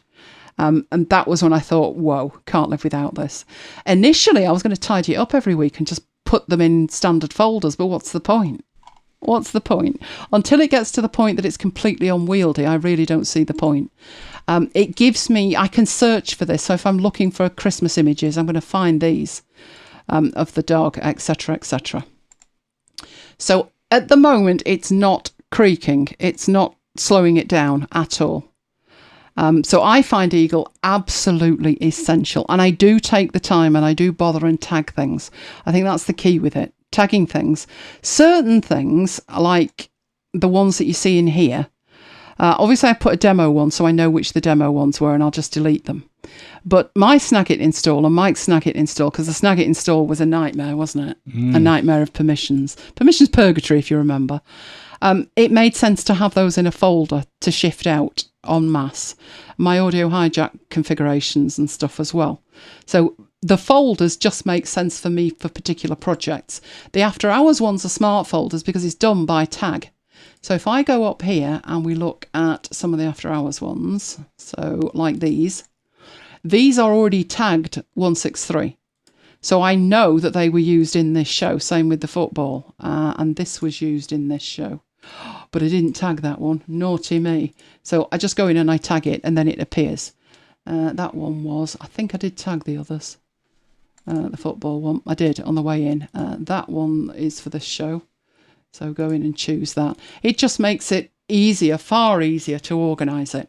Also, if I know I used something in a certain show, like this block by block thing, then I can find it by show. Then I know which is which. So it's just a whole lot easier. So if you haven't tried Eagle, you need to try Eagle. If you are using Affinity apps, even more so try Eagle, because you can see the contents of the files. Not only does it understand them, you can actually see them, which makes a massive difference. Yes, Affinity have confirmed they are working on a digital asset manager of their own, but they last confirmed that at least 18 months ago. Still no sign of it. Still no word on publisher for iPad, but they have a history of releasing iPad apps on or around WWDC, which is June. So I can't see much before June if they stick to form. Right, was there a question there? Can I explain the smart folder steps to create? Yep, of course I can. Right, so we've got some files that we've just added, these files. So let's say we call those files in our tag. We already have an icon file, a tag for icons. So I'm going to tag these as icons. And if I grab some of these and I tag these with demo, like that, then they're going to come up in there. So in the smart folders, you add a smart folder. And you can do one of two things. You can add a group or you can add the smart folder itself. So let's add the smart folder. It needs a name for it. So I'll say demo files used in 163. Then I need to give it some criteria. So do I want it where the name contains something specific like Christmas? Well, no, it's not going to work if I do it by name, but it makes most sense to me with smart folders to use tags. So in this circumstance, I'd use a tag, and then I need to choose what tag. So it lists all the tags I've got, and I'm after my demo files. So if I just choose demo from there, instantly behind the window, it pops up with everything that's tagged demo. And then all I need to do is say create, and it comes in at the bottom. Now that's using the tags. But if it is the name that's important, then let's look at the MacBites one. And in the MacBites one, I have some smart ones in here. I have show art. So these are folders containing smart folders. So let's say in the MacBites show art here, I need access to show art 1280 by 720 in PNG format for specific jobs. Other jobs, I need SVG. Other jobs, that's the website, I need 795 by 500. And for the email, I need 600. So if I wanted to use some of these things in the email, then the first thing I do is go to show art and click on that one. And it filters. How does it filter that? So you can go in and you can edit that. So let's edit the rules. And this time it's all the following must be true.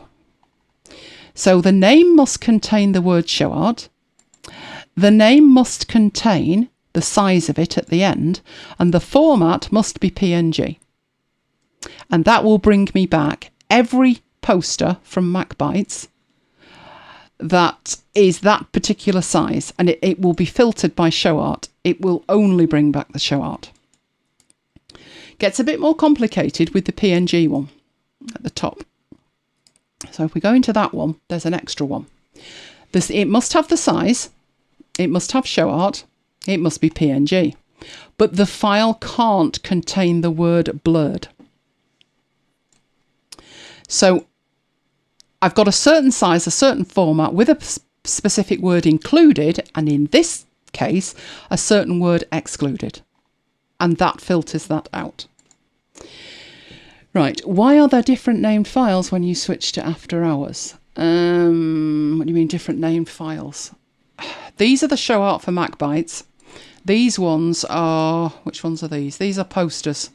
So each one contains a different thing. So there will be differences. But what I've done with these is I've put them in 2 standard folders with the smart folders inside. Right, Amy says, Affinity has been lagging, I suspect, because my memory and storage are pushing limits. Since Eagle stores on the cloud, you still have to store locally. When you say lagging, Affinity has been lagging, is this on startup, Amy? Is it very, very slow to start up? Because if it is, I know exactly what the problem is. But if it's actually in use, then it's not the issue that I've got. So let me know. Oh, Kim's getting excited about smart folders. I couldn't live without smart folders. Nor really, if you can imagine what this would look like, there'd be 9 smart folders listed. But because I can fold them up, it's easier to work with.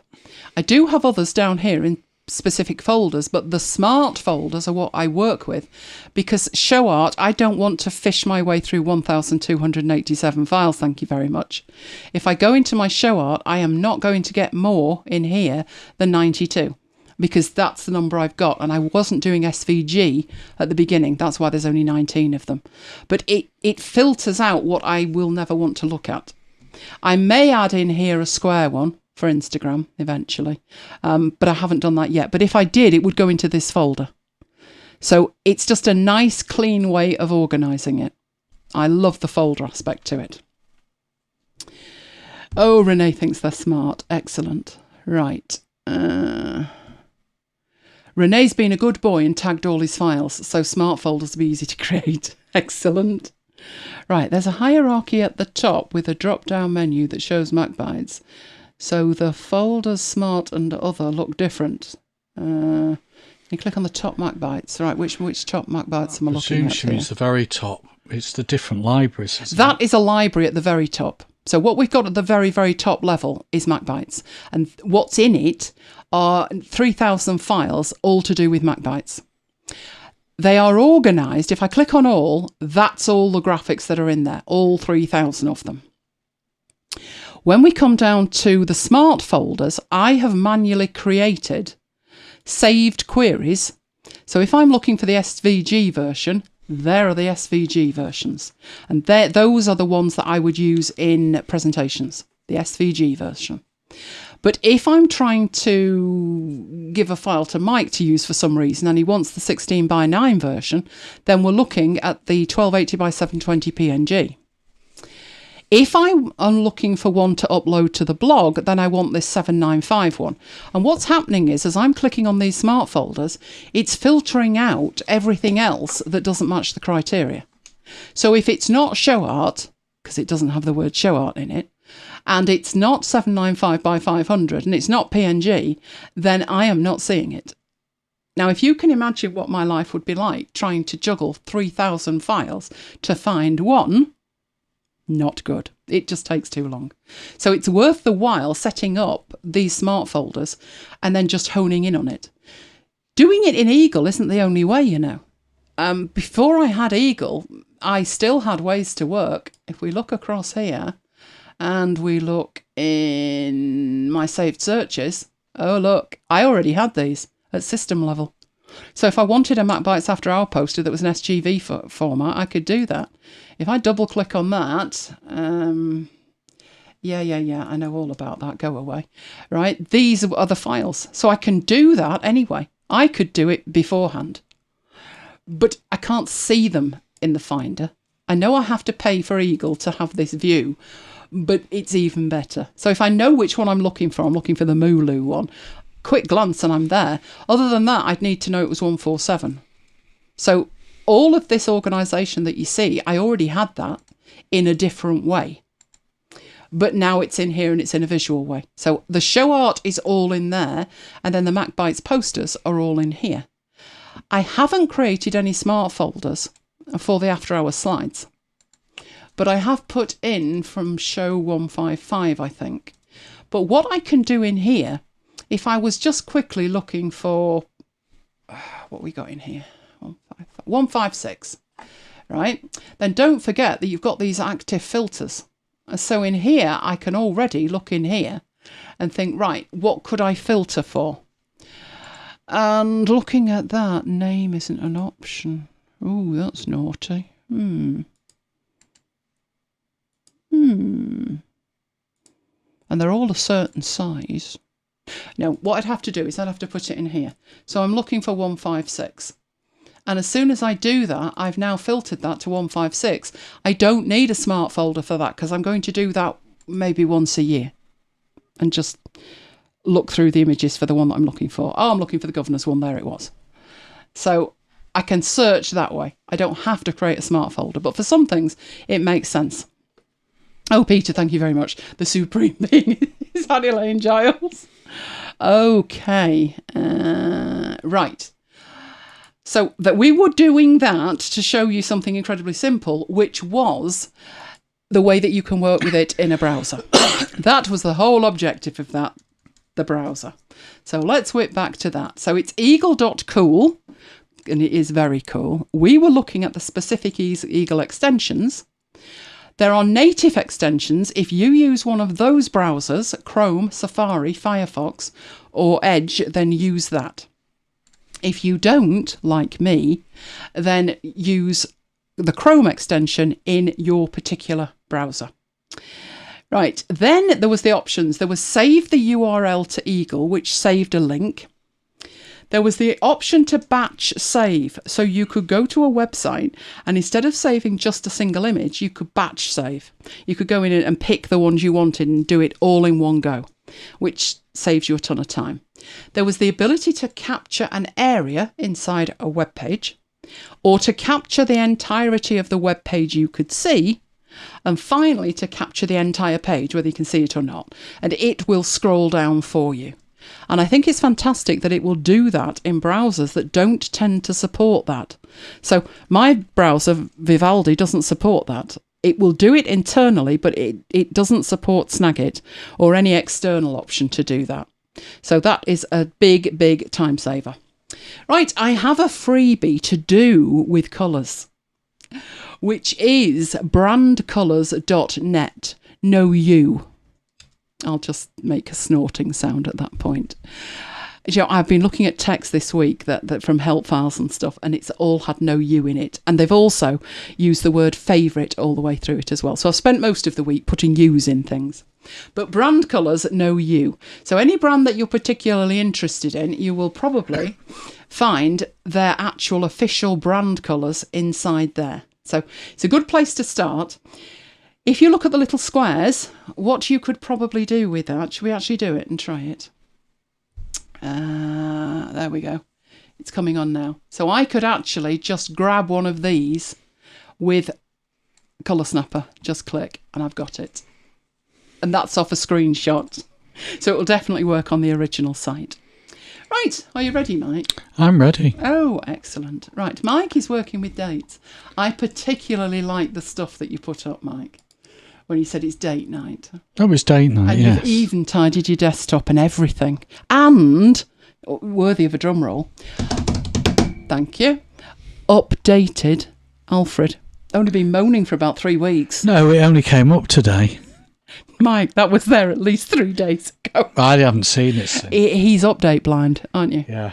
Right, Shall let's start? hand over to Mike. Okay, date night. Right. In A1, I have a number, 44,576.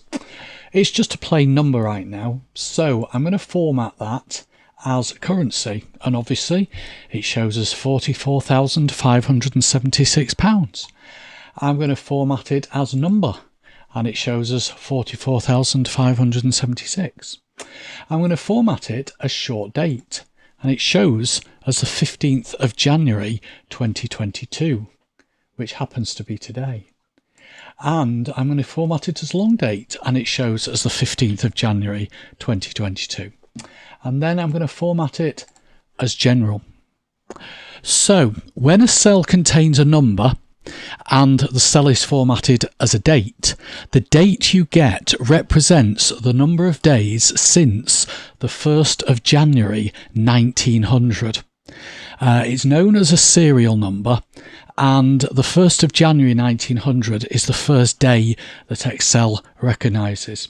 By the way, everything I'm showing tonight is available on Excel for Mac as well as Excel for Windows. I just thought I'd throw that in there before Kim asks. Serious question before Kim asks. Yeah. That date before which it doesn't understand. Yeah.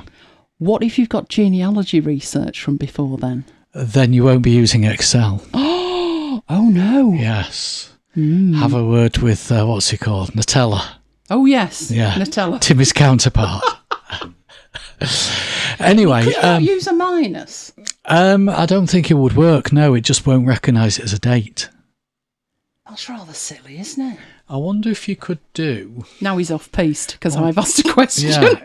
Equals date, open brackets, 1899, comma, 12, comma, 31. And we get 31st of December, 37,099.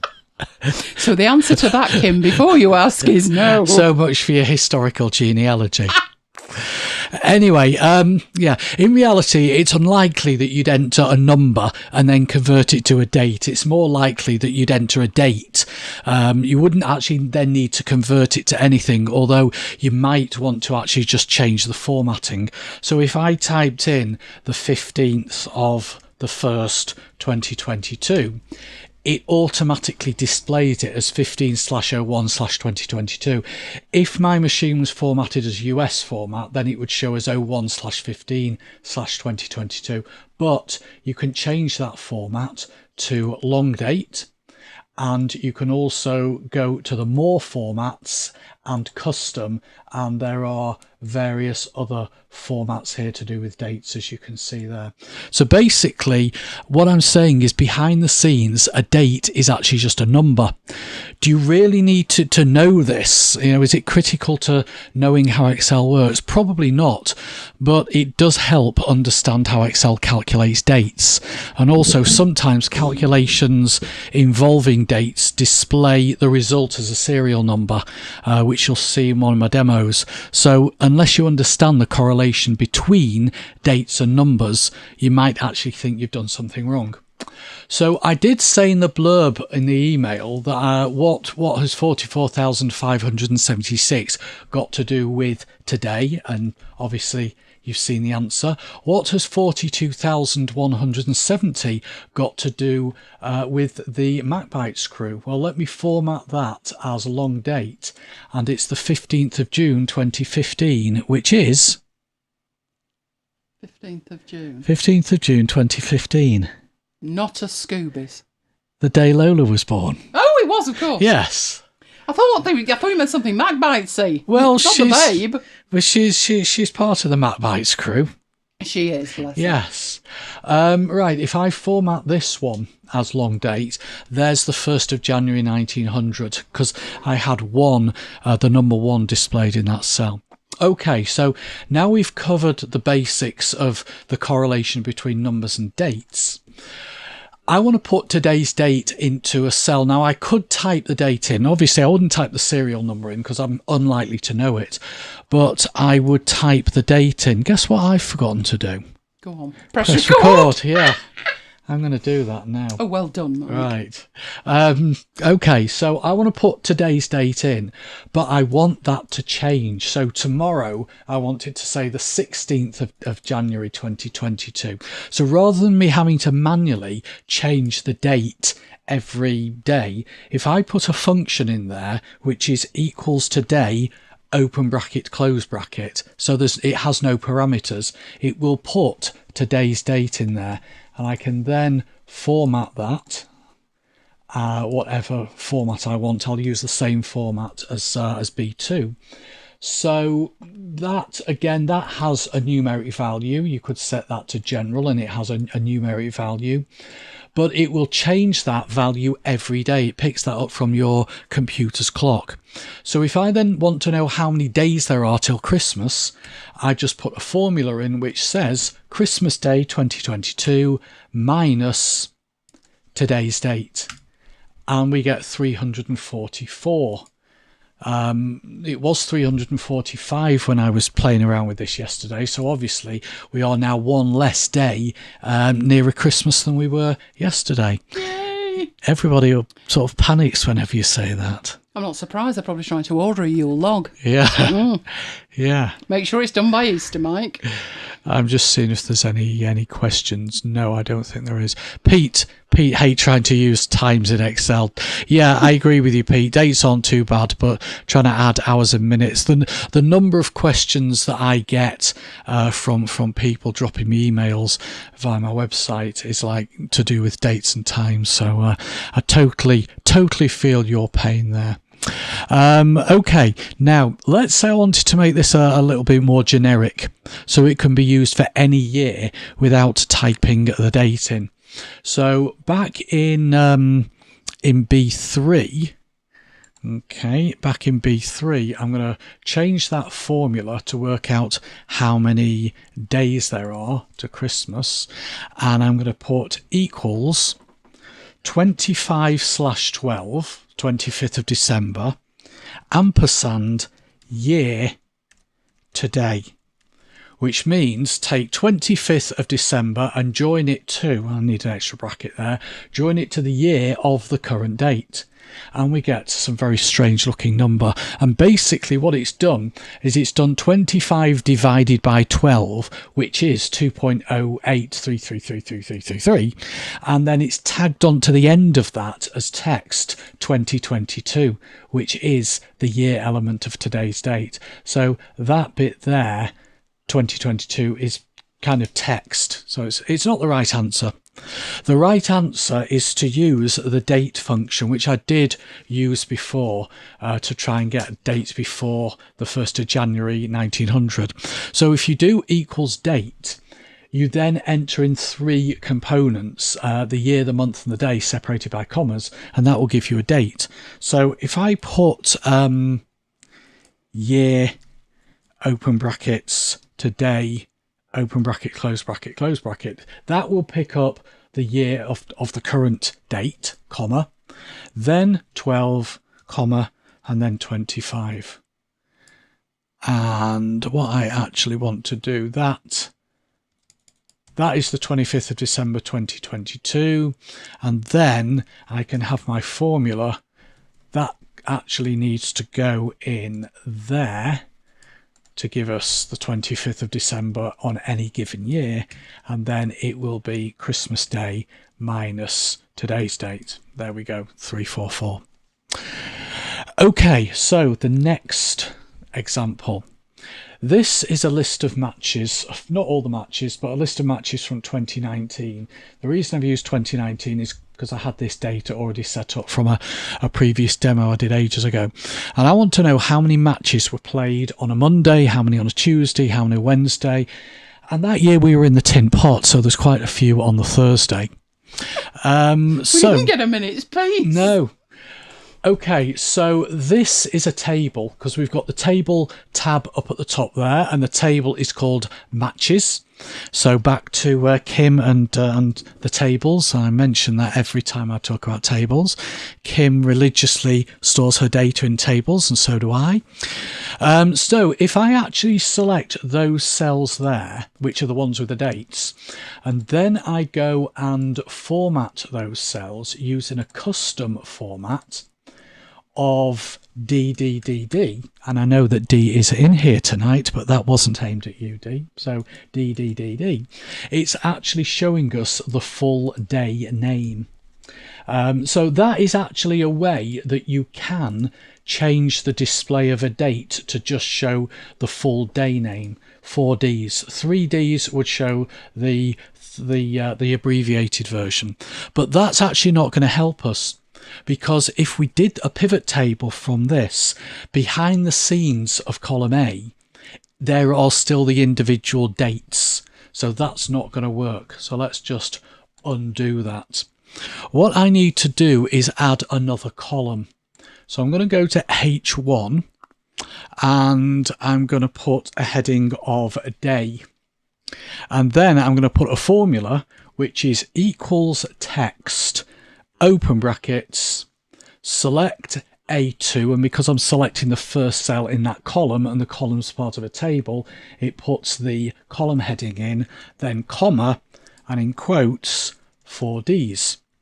What the text function does is it converts a number, or it converts a date, into text, and you have to tell it what format to use. So basically what I'm doing is I'm saying, take what's in the date column, convert it to text, and this is the format I want to use.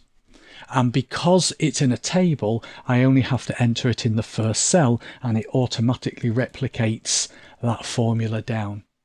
So that's how I've got the day of the week. Then I'm going to create a pivot table, which we've done a million times. I'll stick the pivot table in J1. I'm going to drag day into rows.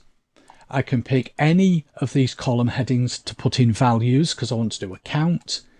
And there is the number of matches that have been played on all the different days. So you can see there were 5 matches on a Thursday for the Tin Pot and 8 matches on a Sunday for Sky, or whichever TV company was covering it.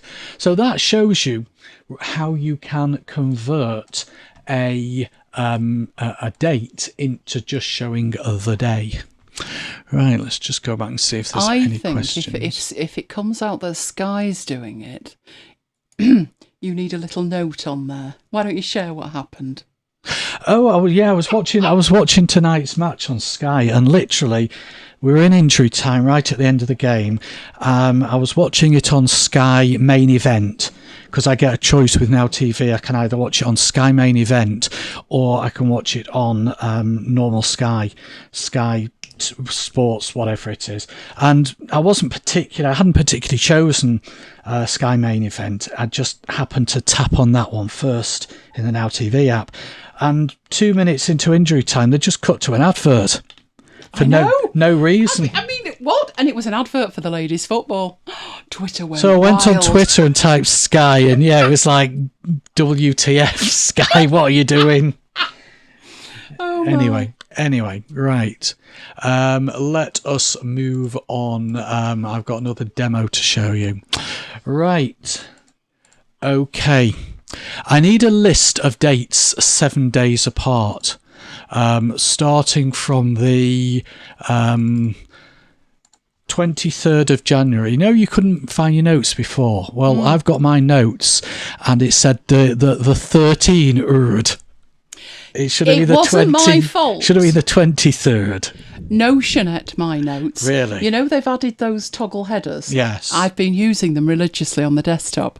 On the iPad, they're just not there. So my notes are hidden, and there's no toggle to untoggle them. Can I blame... Bad words were said. Can I blame Notion for my typo then? Yes.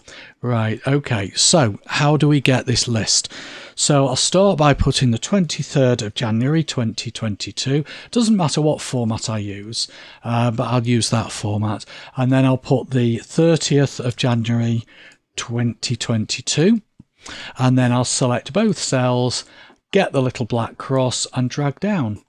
And because I'd selected both cells, it auto-fills, so it just continues the pattern of 7 days apart. Another way to do it is to put the 23rd of the 1st, 2022, and then in the next cell down, just put the simple formula which says B2 plus 7, and then just copy that single formula down. And we get exactly the same because each one of these cells is just adding 7 onto the cell above. So these are formulas, but these aren't formulas. And here's another way to do it. If you know how many items you want. So let's say I need to list 15 weeks worth of dates, 7 days apart.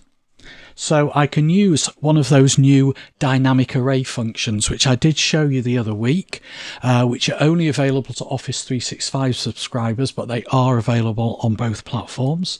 So equals sequence. Now I need to specify how many rows I want, and I want 15. And then I want all the data in one column. And the starting position is going to be date, open brackets, 2022, 1, 23. So that tells it that's the start. And I'm going to go in steps of 7. And that will automatically generate the sequential numbers. And this is why I told you about the correlation between the numbers and the dates at the beginning. And then I just format those as long date. And there we go. So that is another way to do it. Okie dokie, I'm going to stop there. I'm going to leave my other 2 demos to next week, I think, and do a date night part 2. Do you know what I was thinking when Pete said about times? Dates. Times was the one that got me. Yeah, I'll do a time session as well. I always had these clients and they were doing time card systems and it went across midnight. And I'm like, be easier just to trust the employees. I've got a blog post to solve that. Right, so you can press stop now. Right, let me just organise this lot because I've got stuff all over the place. Because I'm going to need to come in and out of PowerPoint like nobody's business. So, let's get on. Hang on. Whoa. It started my slides at the end. So we're still looking at you at the minute. Okay, I won't put anything dodgy on the screen. No, don't put the football up and say bad words or anything. No. Right, let's switch. There we go. Right, you can do what you like on your screen now. Okay. Right, we're into part 2 of presenting data. So this was all because there is a really good freebie out there at the moment, which Mike will put the link in for. It is the KPI Dashboard Professional PowerPoint template, which works on Keynote as well. So there's a huge range of slides in there. There's at least 300 odd slides, all with different data representations. Not all of them are charts. So this is what we were talking about. This is the kind, we took this one last week and completely recreated it. So we did it with a table at the top. So that was better than the original. We repeated the thing at the bottom with the dials. And we're going to carry on looking at some of these that are not charts. These are just made with shapes. So everything you're looking at was made with shapes. Last week, we looked at the gauge charts, and we had 2 different ways of doing that with a rather dirty hack, didn't we? That one was good. We did the timeline, but we did it with a table, and that made it a whole lot easier to work with. We made progress charts, and we even did a funnel chart. So we're going to carry on with the shapes this week before we go on to the proper charts next week. Right, I'm going to have to come out of that totally because I need you to see PowerPoint because that's where we were last week. So this was the file that I was working on last week. There's the gauge charts that we made and the timelines and all of these. I know they've got different colours on. It's got a mind of its own. What can I say?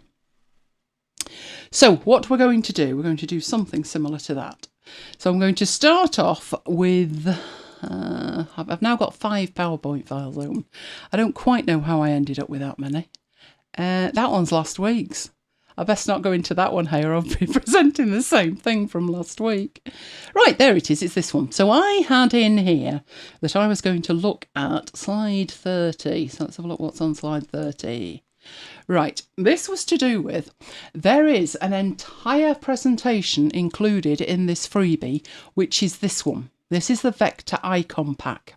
So we had a quick look at it last week, and it is literally just pictures in here. Tiny little icons.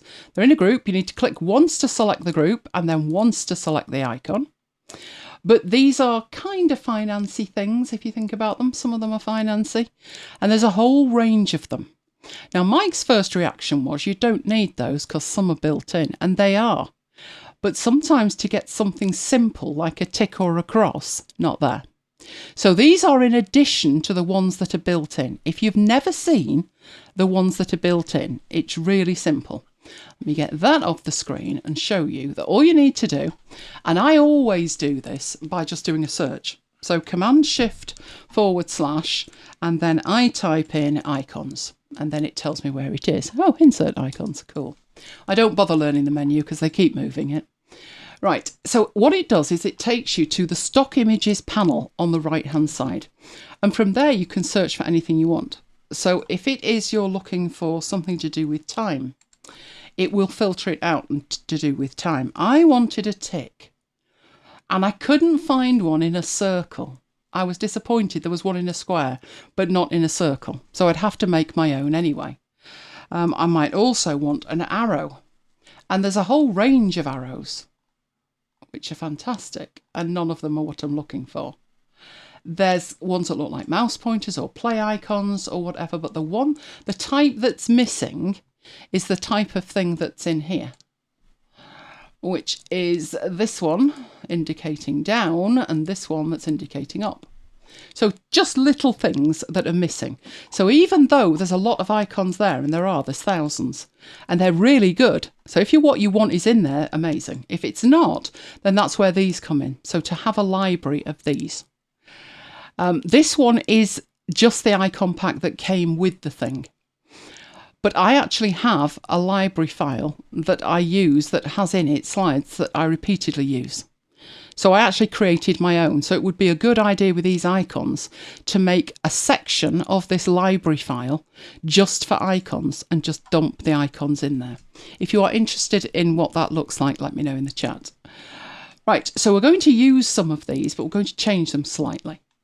So the one that I'm looking to recreate is just, remember we're trying to present data, but we're presenting data in a way that we're not using charts. So one way to present data is literally just to put the text, whatever it is. So it could be an income level or something like that. Oh, there we go. All right. But how do you make that look interesting? Well, one thing is never use black. I've used black for these titles, but that was purely for speed. Never use black. One thing you could do is just change it to a grey. And it just lifts it completely. Other thing you can do is put an icon next to it. But with the icon, put the icon on a shape. So I'd be looking for a circular thing next to that. Try not to put in solid colours like that. So put a gradient on it, but it's really subtle. But when it comes to working with gradients, you need to go into the fill options, down to gradient, and then pick a gradient. So let's say I wanted the gradient to go from left to right. That would be, let's have a look, good grief, hard to tell with some of them. They're in the bottom corner and the top corner, so one of these would do. But straight away I've got a problem with it. I've got a border on that, so you need to lose the outline on it. And it's starting to look better, but the gradient itself is too much. You want the gradient to be that subtle you can barely see that it's there, which gives you a problem if you're in something like PowerPoint, because unlike Affinity, where it's easy to change the gradient, it's not quite so simple in here. It doesn't take you into a gradient editor. But we can open the format option here, to format the shape, and we do have a gradient in here. And you can see there's basically what's wrong with this gradient is it's too different. The two ends are too different. To change them, you need to make a selection. So if I select this end on the right, it gets a red border on it. And if I change this one on the left, that gets a red border on it. From there, underneath, I have to choose the colour. So I'm choosing the colour for the bottom right-hand part of this image. And then I come into here. Then I have to click on more colours, and then I have to go and find a colour with this colour picker here. And I happen to have, I'm going to go for like a blue aqua colour. So that's the colour I want in the corner. But the other colour at this end, I've got to go through the same process again, which gets old fast, I can assure you. But let's pick the colour. And OK. I don't want this pink thing in the middle, so I can just drag that off. There is a gradient on that, but it's that subtle. But if I took the gradient away, you'd think it looked far too bold. So I'm leaving it there, even though it's incredibly subtle. Right. Best thing you can do with these, seriously, is add them to a library. Because there's no way to say I want this gradient with this colour at this end and this colour at that end. there's no option to create that. So if you just put these things in a library, you can then copy the format and paste it onto something else. So if I show you that we add another shape here, let's add that, and it's gone back to the default, which is not what we want. We want it to look like that. If I select that one, and on the home option, I choose format and then click on that one, I can apply that format, and it doesn't need to be in the same file. So if I have this in my library, along with its brethren, 10 other different gradients, that's a quick way to apply it. There are other ways to do it. So for instance, if I make a new slide, let me show you by duplicating that one. Right, I have an option in here to format the shapes. So I've got what are called quick styles, and there they all are. And I defined those. I picked those colours. I picked them because it's always handy to have black. And I use the red, amber, green and blue to mean something in terms of progress. And yellow and pink were just very different, so they were handy to have. And all I need to do is do that. So every time I want to change it to say I've finished that and it's ready now. So if you remember my traffic light system, that's how I do it. I could make it that my quick styles have lovely little gradients on them and they work on these. But the problem with that is then I can't put a circle on there and have it mean progress. So the easiest way for me is to keep that in an external file that I'm copying it from. Right, so we're almost there with that. But what we don't have is one of the shapes. So all I'm going to do in that file that we had is say that that's an increase. So I've got this selected and I'm going to copy it and go into here and paste it. And it looked like it grabbed the outside and not the in. Let's try and do that again and see if we get the whole thing. If not, it's not grouped. It's not grouped. They've not grouped it together. That was ridiculous, wasn't it? Right, I've now got the arrow. So let's pop the arrow in. There it is. Best thing to do with it would be to duplicate it. Not duplicate it, group it. Right, which is Command, Option and G. But if I were to just take that and dump that on top of there, even if I made that a bit bigger, so it kind of filled it, it's not exactly impressive. It just doesn't look right. Right, a couple of things that we can do. I think white would look better on there for a start. So with that selected and going into it, where we've got a solid fill, I'm going to choose white, and then I'm going to go back and get the circle and choose white for the circle. If you're wondering what's happening in terms of I click and I'm getting this Dropbox logo, it's because this file is stored in Dropbox. Right, I'm then going to go in and get that circle, and I don't know if that is a solid circle at the moment. Let's see what it is. So, in the shape outline, what weight have we got? Can we change the weight? No, it's not. That's on the border on the outside. Interesting.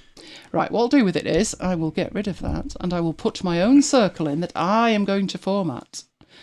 And what I want with that is just big enough to go over the top of it here. It needs to go back one level. And I work with a keyboard all the time. I've not got time to piddle around. So I will move that back, and I can move it back again, or I can move it forward. And the shortcut key for that is hideous. It's Command, Option and Shift, and then B and F. B to take it behind, F to bring it forward. So I'm moving it up and down the layer stack in that way. If you don't want to remember the shortcut keys, there is an option in your selection pane, and here they are. So that one's the text box, that one is the background, that one is the foreground, and that one is the arrow. And you can name them if that makes sense. So this could be your background shape. So a couple of questions I'll read out. Okay. Kim says, is your library for the gradient in PowerPoint? And Patricia says, how do you save the gradient shape with specific colours in a library? Where is the library you're talking about? It's just an extra PowerPoint file, and it's what I call a library. It's got stuff in that I'm going to reuse. So if I go to File and Open Recent, it's called ___ slide library. The underscores push it to the top of the folder that it's stored in. I open that up and I have in here my slide library. So it's got a slide that says slide library. Then it's got these, because these are in a lot of presentations that I use. Then it's got my pickies from last week, because again, if I need those pickies, I need them to hand. I did a session on Clarify. I'm going to be doing one on Folger, so they're in there ready to use. I have arrows that I reuse, and I just have them there, all pointed in the different directions, and they're always the right size because I copy them out of here. All I need to do is just click and copy and paste it somewhere else. And anything that I use in terms of ticks and crosses, anything like that, I put in this library. And sometimes they're even folded up, like that's the poster and that's the social and that's the content. And these are shapes, and there's other stuff in there. There's all kinds of stuff in there that I've used before. You can see there's 213 files in there, slides in there. It's just stuff that I've used before that I put in a separate PowerPoint file for reuse. I just call it a library. They unfortunately don't have the concept of a library that you can choose from. What you can do is you can import slides. So if you were to say file, there is an import option that I never use. And I never use it because it causes havoc with the slide theme. So your layouts up here in your slides, it causes havoc. So what I would do with this if I wanted to use it, so if I wanted to add in this picture of Mike and I would just drag and drop it. It's on a standard black background, but when I drag and drop it into another presentation, I'm probably going to have to format the background, but it's better than fiddling around. Obviously, another option is just to grab this and copy and then paste it, and I could put it in that way, but it's just a standard PowerPoint file. Right, Mike's abandoned me, so hang on, let me find where you guys are. Right, there's the chat. Was there another question in there? Oh, Renee's mastered it already. He's already got his shortcuts sorted out. Right. Asset manager. Yeah, I would love really to put that in an asset manager of some description. But if I do that, unless it's SVG, I'm going to lose quality with it. So it's unfortunately a manual way to use this at the moment. But hopefully that answers the question. Right, so back to this little red thing that I'm trying to sort out. So I want that to be transparent. So it's this one here. So I don't really know what I would call that. I guess it's going to be a circle. Oh, Renee likes our picky. Our 25th picky. He's my toy boy. Because he's, what, 4 months younger? 4 months younger. So he was 24 then, I was 25. Can you have 2 PowerPoint files open at the same time and drag them? Yes, you can. I've got half a dozen open here. I've got this one open here. I have got my library open now. I have got this one. That's my presentation for tonight. So yes, you can. Have as many open as you want. The one downside of that is if you're presenting like I am. So let me go into my presentation, which was this one. So we were at that point, and then I went to a black slide. And what I can do is just that, and it disappears. But you'll notice that the file I was working on has also disappeared. So if you are presenting like I am and you need to demonstrate PowerPoint, you are going to have to come out of the presentation. Otherwise, you can't see the screen, which is never good in a presentation. Right, okay. Was there one more question I saw there? Don't think so. Right, okay. Oh, Renee says I'm a cougar. I've never been called a cougar before. I think I quite like that. Yeah, that'll do. Right, so this one, I need to take the fill out of it. So I've got the shape. In my shape fill, which is set to red, I need none. And then on the outline, I'm going to put that as white. Now, that looks much better to me than what we had before, which was the one that came in from our slide icon pack over here. So I copied these in, but the change I made was this border that was around it. I made it much thinner. So you can change it on the way in and it looks very different.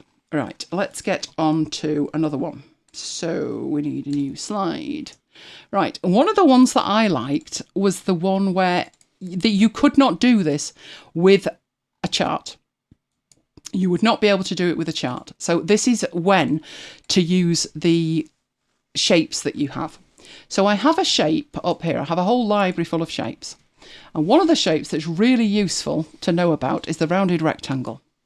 Because the rounded rectangle allows you to change with this yellow handle what it actually looks like. And this one was the one we used last time when we looked at the timelines.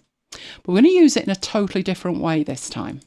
So I'm going to round it down to what I want and then get it as skinny as I want. And there's one bar. Now, it's not particularly perfect, but it'll do. So I'm just going to duplicate that. I want them quite close together, but I'm not particularly being concerned how close together. And I probably want it about over there. And all I'm doing is just duplicating these out. Not even concerned if they're lined up properly, to be honest. Don't care. Because I'm going to use the alignment and then I'm going to organise them. So in the align, it doesn't really matter what I use here in terms of it could be the top, the middle or the bottom because they're all the same. I'm going to align them. Then I'm going to go back into it and this time I'm going to distribute horizontally and that will make them all line up. Great, great start. These are going to be the bars that I'm going to work with. Right, I'm going to want to colour them looking better than that. So for a start, I don't want any shape outline. So no shape outline on it. But colour-wise, I'm going to work on that in a minute. But I'm going to group them first. So Command, Option and G, and now they're grouped together. I can at this point, obviously change this, but you'll notice it's happening to all of them. But that's fine, because if you want one on the inside, you can just change the one, which obviously you would. You wouldn't want to change the whole lot. Right. So I need to format this so it looks half decent, not just lozenges like that. But I will take a copy of that, so we've got a before. Right. So over here, I want to apply a shape fill to that, but I want it to be a gradient. So the gradient that I want is one where it's lighter at the bottom than the top, which looks like it's that one. That looks better. And I could then change the other end of that. So in my format in here, where it's kind of a pink at the bottom, I could go in there and edit that. So I could make it totally white. I could lose the pink in the middle. I can move this up and down. And I can move the other one up and down. So if you want the bars to disappear for some unknown reason. Or you could go into here and then you could choose a different colour for that. Great. Let's say that that's what we want. But we need these bars to be a different height. Well, that's fairly simple because we know that we can make something and change it. All we need to do is isolate one of the bars and then change it upwards or whatever. And the problem with that is, oh dear. The other problem with it is, and I'm going to need to zoom in, is where I'm needing to scale it, which is grab the middle and pull, yeah, that's not working. You see what's happening? It's changing the rounding of it. There's no option to stretch that up anymore. I'd have to use a corner and then it starts to move and it starts to go wider. I want the white one in the middle and I can't use the white one in the middle because I've rounded the end. Utter lunacy. But fear not, I've got a dirty hack. Oh, who knows what the dirty hack is? Dirty hack is fairly obvious if you think about it. So let's just grab this and have a look at it. I can't get to what I need to get to here, but I can get to it there. Yeah, but I don't want to stretch it down. I want to stretch it up. That should be the clue. That and the rotation handle. Right, now it's upside down. Now I'll appreciate the gradient's going the wrong way, but we can change the gradient because we've got the gradient option in here. And the gradient was top to bottom, so if we do that, the gradient's right. Awesome. If we go back into it, now I can scale up. Now I can scale down. So sometimes it's not particularly the technique, it's the fact of like, well, that's not going to work, but you need to think laterally and just flip the thing around. So very simple to do that. Oh, Simon was there. He's there with his rotate. Right, let's bring this down because I kept this one over here for a reason. This one, to finish it off, I just need to use the lines. So I would go in and I would get a line and drag that down there, keeping it straight. I would then duplicate that, for which I would need to keep the Option key held down and rotate that way. Obviously, they are the wrong colour, but I can grab the pair of them. And I normally have lots more options than this, but let's make that quite dark so we can see it. Then we have this. You can grab the first one, shift click the second one, and Command Option and G to group the axes, and then grab the whole lot and do the same again, and now you've got that grouped as well. So that's one option. But this one I'm going to do something different with. So I've copied it and get myself a new slide and paste it. You could use exactly the same principle here by rotating it sideways, and then you have got yourself a rather snazzy bar chart. Again, you could not make this with a proper chart. And what I love about PowerPoint is the way that it helps me line everything up, showing me that everything's in the right order. And then if one of these is or more is going to represent a certain amount, then to change that, you just take them away or you add more to it. And you've got, again, a different type of chart. Right, what else did I have on here? These were things that you couldn't do with a proper chart that I was looking at. So one was number 16. Oh, let me get to number 16 and have a look at it. It looked like a standard chart, this, but it's not. So again, things that you can't particularly do. And all it is made up of boxes. So in our shapes in here, if you wanted this and you wanted to have each one of these represent a certain something, so I duplicate that one down and then just make that bigger. And that down there, again, gap between them, indicating something to you that they're different parts of it. Same principle when it comes to the shapes. Whoa, this is really weird. There we go. Right, so I want that to represent an axis there. And I will simply duplicate it and rotate it for the other axis.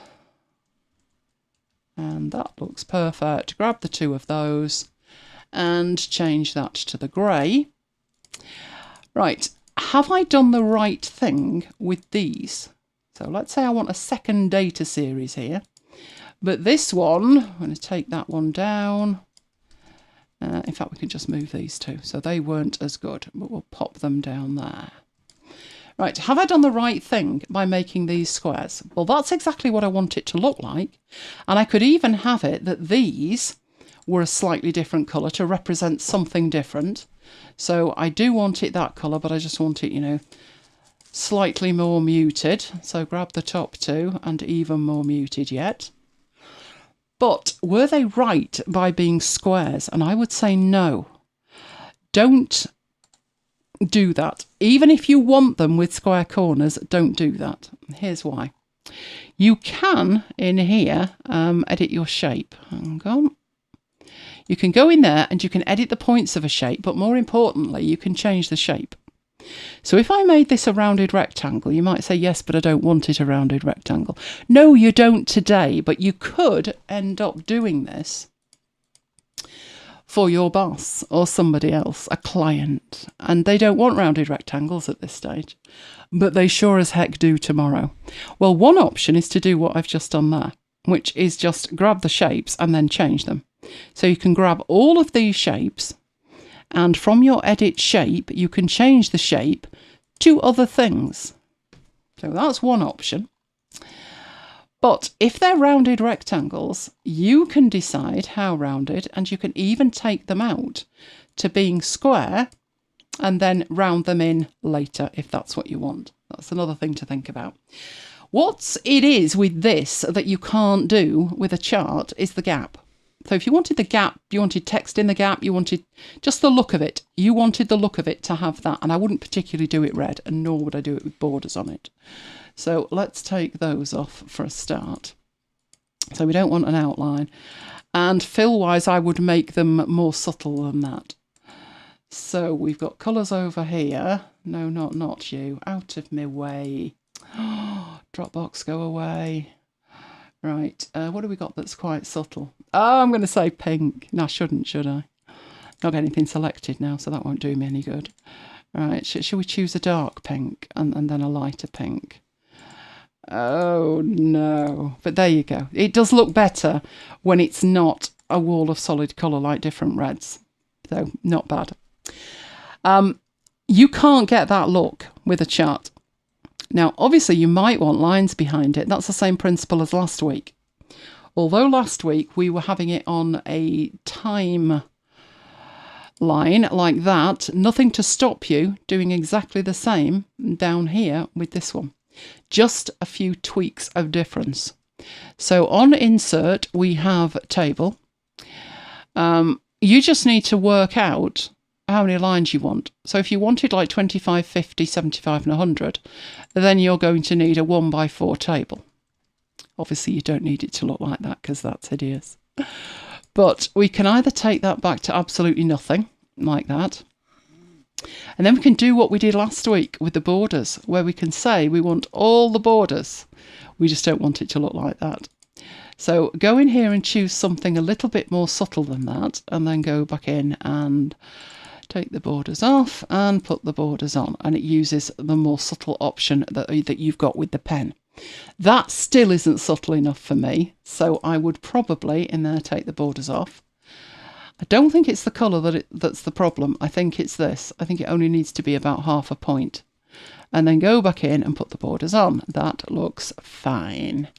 And then take this and put that behind your chart and stretch it to whatever you want it in terms of representing, like that. Obviously the problem with it is it's at the front, but it works the same way as everything else. If you use Command Shift and B, it will send it to the back, and then the lines are at the back behind it.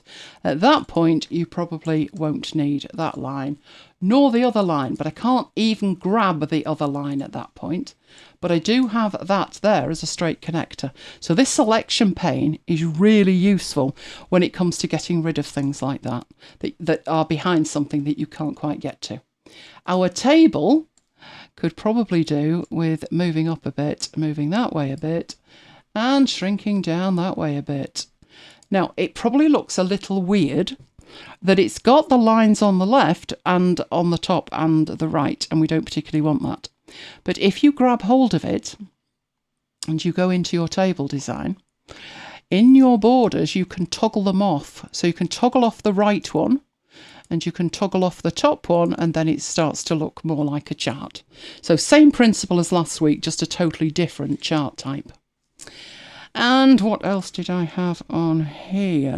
Let me have a look at 15. Did I mean 15? Oh, I did. Yeah, it was a weird little chart that had been included.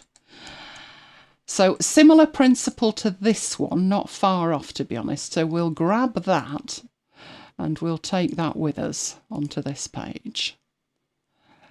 Oh, something went wrong.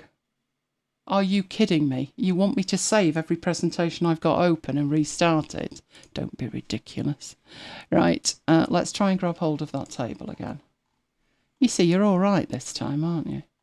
That's not the table. Oh, you're being naughty. Let's try grabbing it over here.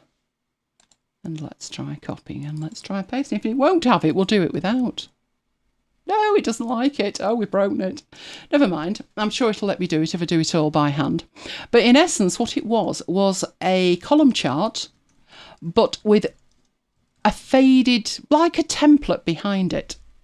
So all it was very simple shapes. So we had a shape like that that's going to form the essence of it. And what I would do with it is take away the outline, don't want an outline, but put something fairly subtle in it, really subtle like that. And then everything else is just a duplicate of that. I would take this and put it over the top of it, but I'm going to colour that one. So in the colour of it, we'll have something like this. So basically behind it, it had this grey thing to mark 100. And the blue bit, which is your data, you get to decide where that goes up with that. Obviously, you're doing this by hand. And then for every data point that you want in there, you duplicate that, lay it out, select the blue one, and do that. But you've always got... There's a name for this, isn't there, Mike? Mike would know. Chart boy. It's definitely a column chart, isn't it? It's not a stacked column chart, though. It's a stacked column chart if you've got multiple bars. No, it's not. No, it's not. It's just, it's representative of the data, but the grey thing at the back is showing you what 100% is. Which is probably why it's not a chart. It's shapes. 100% bar chart. Column chart. Column chart. That'll do. Yeah. We'll take that. I still think that's got too much colour in it. Like that looks lovely. Right. Oh, Renee's almost asleep. Shall I take that personally, Renee? But Peter's wide awake. Right. Would it be easier to do this in Illustrator or Designer and move it into a presentation? Probably it would if it's very arty. The reason that I wouldn't do that is if I need to change the data, then I've got to go back into Illustrator or Designer and change the data and then re-bring the thing into it. Whereas in here, once I've done it, I can just change the data. Plus, some of us aren't very good with Illustrator and Designer. And if Mike tried working in Designer, he'd be there for a while. But if you're really, really good with Illustrator or Designer, absolutely. And don't forget that Illustrator actually includes a graph tool. So it can do all kinds of charts and magic graphs and things. Oh, I wish Designer had that. So depending on how you're working, depending on where the data's coming from, it could well be. What I will say with PowerPoint and Keynote is they're fairly quick to work with once you've grasped what you're doing with it. And these kind of things you can have set up ready to go. So I would probably have that set up with each of these bars at like 50%, and I probably have like 12 of them. And then I can just copy and paste into a presentation and then move them to represent what they need to represent. Which is why this free template that's there, you can look at it and you could actually copy one of those and put it in there and then change it to your data. That was why last week in that one, I did it differently to the way they'd done it. So this is editable. This is completely editable. But the one they did wasn't editable. It was individual chunks and you couldn't change them at all. So for me, it's the fact that these are editable in here that's easier. But if it's faster for you to do it somewhere else, absolutely. And if the data isn't going to change, not a problem either. I keep you awake, Renee. I'm not sure if that's good or bad. Let's say it's good and leave it at that.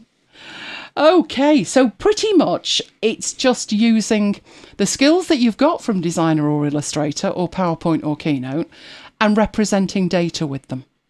So there are official charts, but for some people, you know, if you've just got a pie chart and you just want to represent one bit or turn something into a donut chart, they would steer away from charts. So everything that we've covered last week and this week is you can do whether you understand charts or not. Next week, we'll look at the actual charts that you can use, the proper embedded charts. And the benefit of that is, although... Have you ever done that? You know, where you embed an Excel thing in PowerPoint and it automatically updates? Yes.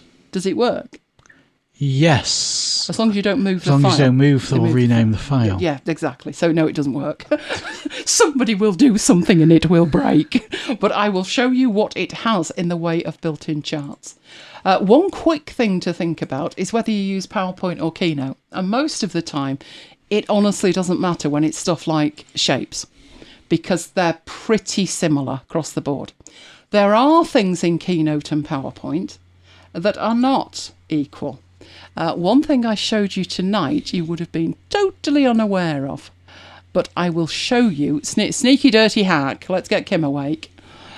If I show you one thing that's not equal, Right, this was the week at MacBites headquarters, wasn't it? So there it is. Going mad here. You've upset it, man. You'll see that I've got an image. And that was the YouTube thing. And then I've got this slide. Interesting. Nothing on it. When you go to it, still doesn't look like there's anything on it. That was the bit. If I just press play and let you see it. It was 2 million views on YouTube. But some of you should have picked up on this. That anvil drop with a big dust cloud. Yeah, that's Keynote. I can't do that in PowerPoint. So you'll see it's a video. I cheated. I cheated. So sometimes you need to use a specific app, but most of the time you don't. Most of the time you can get away with it. Right, no more talk about charts of a circular nature. There you go. Promise not to. So next week, proper charts. Proper charts. So let me find exactly where I'm up to and get that going. Awesome. Right, what have we got coming up? Disappear, away you go. How is it the 21st of January already? I swear yesterday it was Christmas. But next week, back to Friday. Let me know in the chat, do you prefer Friday or Saturday? Let me know. But next week it is Friday. And we are also available on demand, youtube.com/Elaine Giles, where we have the playlist. You can get to the playlist really easily. All you need to do is type in macbites.co.uk/after hours playlist, and you are there. We love you guys. If you love us, could you give us a like? Because it really makes a difference with YouTube. They decide whether they're going to tell people about our videos based on how much you like them. Yeah. Not on really, is it? But that's what they do. So my mailing list is elainegiles.com/VIP, where you will get first dibs on all of the stuff that I do, particularly affinity related. And then there is the MacBites list at macbites.co.uk/macbites-mail. We are also available in Slack 24/7, carrying on the conversation. And that is macbites.co.uk/Slack. If you've never used Slack, it's like chatting with each other, but privately. It's not the Twitter thing where there's nasty people about. No. Everybody in there's lovely. And it's totally free. So do join us. For anyone who's not in Slack, I am about to put the invite link in. Oh, fantastic. I didn't know we had an invite link. Where did that come from? The one that we use every... You take care of that. Yeah. I take care of quite enough already. Right, there we go. There's a link in the chat for anybody who is not in our Slack group. Go and join. Yeah, we would love to see you in there. Right, let's have a look what everybody's saying. Right, no mention of circular treats for Patricia. Saturday for Paul. Friday, so we've got a Saturday and a Friday. Saturday is Tiswas Day. I'm glad you enjoyed it, Kim. Oh, I like that cat in a box, Simon. I'm liking that. Paul doesn't mind, but he can watch live on a Saturday. Is the cricket on yet, Paul? And either day for Patricia. Oh, thank you, Peter. Excellent as always. Well, I'm glad you enjoyed it. So, have you got any questions? Have you got any questions? I am all videoed out this week, I must admit. Friday for D. Okay, we'll total these up later. We'll total them up. Let's have a look. So I've got some questions in here. Oh, hello, Laurie. First time here, new to Affinity, also a new iMac. Oh, your mouse seems to act weird sometimes in a table, like it's freezing up. Is your mouse an Apple mouse? Because I had to bin my Apple mouse. Couldn't edit the audio with it at all. Didn't want to know. You had trouble with a keyboard, but not a mouse, but you don't use a Magic Mouse. The Magic Mouse can be a bit sensitive. If it's jumping, it could be the sides of it. It's very, very sensitive on the sides. Try holding it differently and see if that makes a difference. The other thing you can do is there's a whole sensitivity thing going on with your mouse, and I would love to show it to you. Can I do that? Let me have a ponder if I can do that. You won't see it automatically. Let me get into the system preferences. And let me get into the mouse. Mousey. Oh, JT Arts and Media says, any word on publisher for iPad? No, I mentioned that earlier. Nothing Right. official yet. No, nothing. I googled it and couldn't find it. Right, what we're looking at is the mouse settings, but my mouse is a Logitech mouse, so I'm not seeing the Apple settings. So if I turn my Magic Mouse on that sits next to me, and I turn off my Logitech, I wonder if I'll see it. If I never come back, that would be why. There you go. It's now saying there's no mouse at all, which it's lying. It's lying. Mouse connected. There we go. Right, we're now working on a Magic Mouse. God, nothing will ever work again. Right, you've got a lot of options here in terms of tracking speed. Now, you can see how fast mine is. If it's jumping, then it could be the tracking speed that needs altering. You've also got some gestures in here as well that could be interfering with things. So have a look in there, particularly the tracking speed. But again, like I'm saying, it's how you hold it at the sides. I don't know where the best way to hold it is. I guess holding it on the metal, because sometimes it's that sensitive. It moves and does things just because your fingers are on the side of it. It's very annoying. I couldn't edit my audio with it at all. There were things I loved about it. I love the fact I can go from side to side with a swipe of the finger on the top. But other than that, no, it's a pain in the backside. It really is. There's a couple of things that you could do. I don't know if I've got it installed. I don't have it installed, but there is an app called Better Touch Tool. It's fabulous. I don't know why I haven't got it installed. Probably because I put my Logitech on. But try Better Touch Tool. That enables you to move things on the mouse. So you can see the options that you've got here. You can change the scroll. You've got a secondary click, but you've not got anything for a 3-fingered click or a 4-fingered swipe. There's nothing.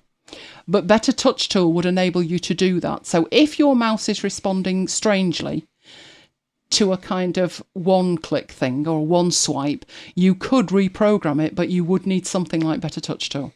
But give that a go and see if it makes a difference. Right, I'm turning my real mouse back on before I lose myself, before I do something ludicrous. Right, now what happens if I turn that off? We find the other one. There we go, mouse off, other mouse on, and there we go. So trying the mouse settings for that. And I think I answered the other two about the gradient shapes and stuff, just in a library, which is just a PowerPoint file. Okay, let's go back to there and see if I've got any other questions. I've lost the window again. There we go. Back it comes. No cricket yet. Have I heard of Ferrite? Yes, I've tried Ferrite. I think I bought Ferrite. It is the app. If you're doing podcasting and you're doing it just on an iPad, then it's one of the better apps. The one I use to record on my iPad is actually Hindenburg. It's called the Hindenburg, something recorder. Field recorder. It's heckishly expensive for what it does, but it creates a file. I can just ping it straight to my desktop. So I have used that before, but I don't tend... what's the phrase I should use here, Mike? Piddle around on an iPad with audio. Yeah, that. I don't do it personally, but yes, Ferrite is one of the very good options. Oh, Simon Spent Money Drop Zone. Awesome.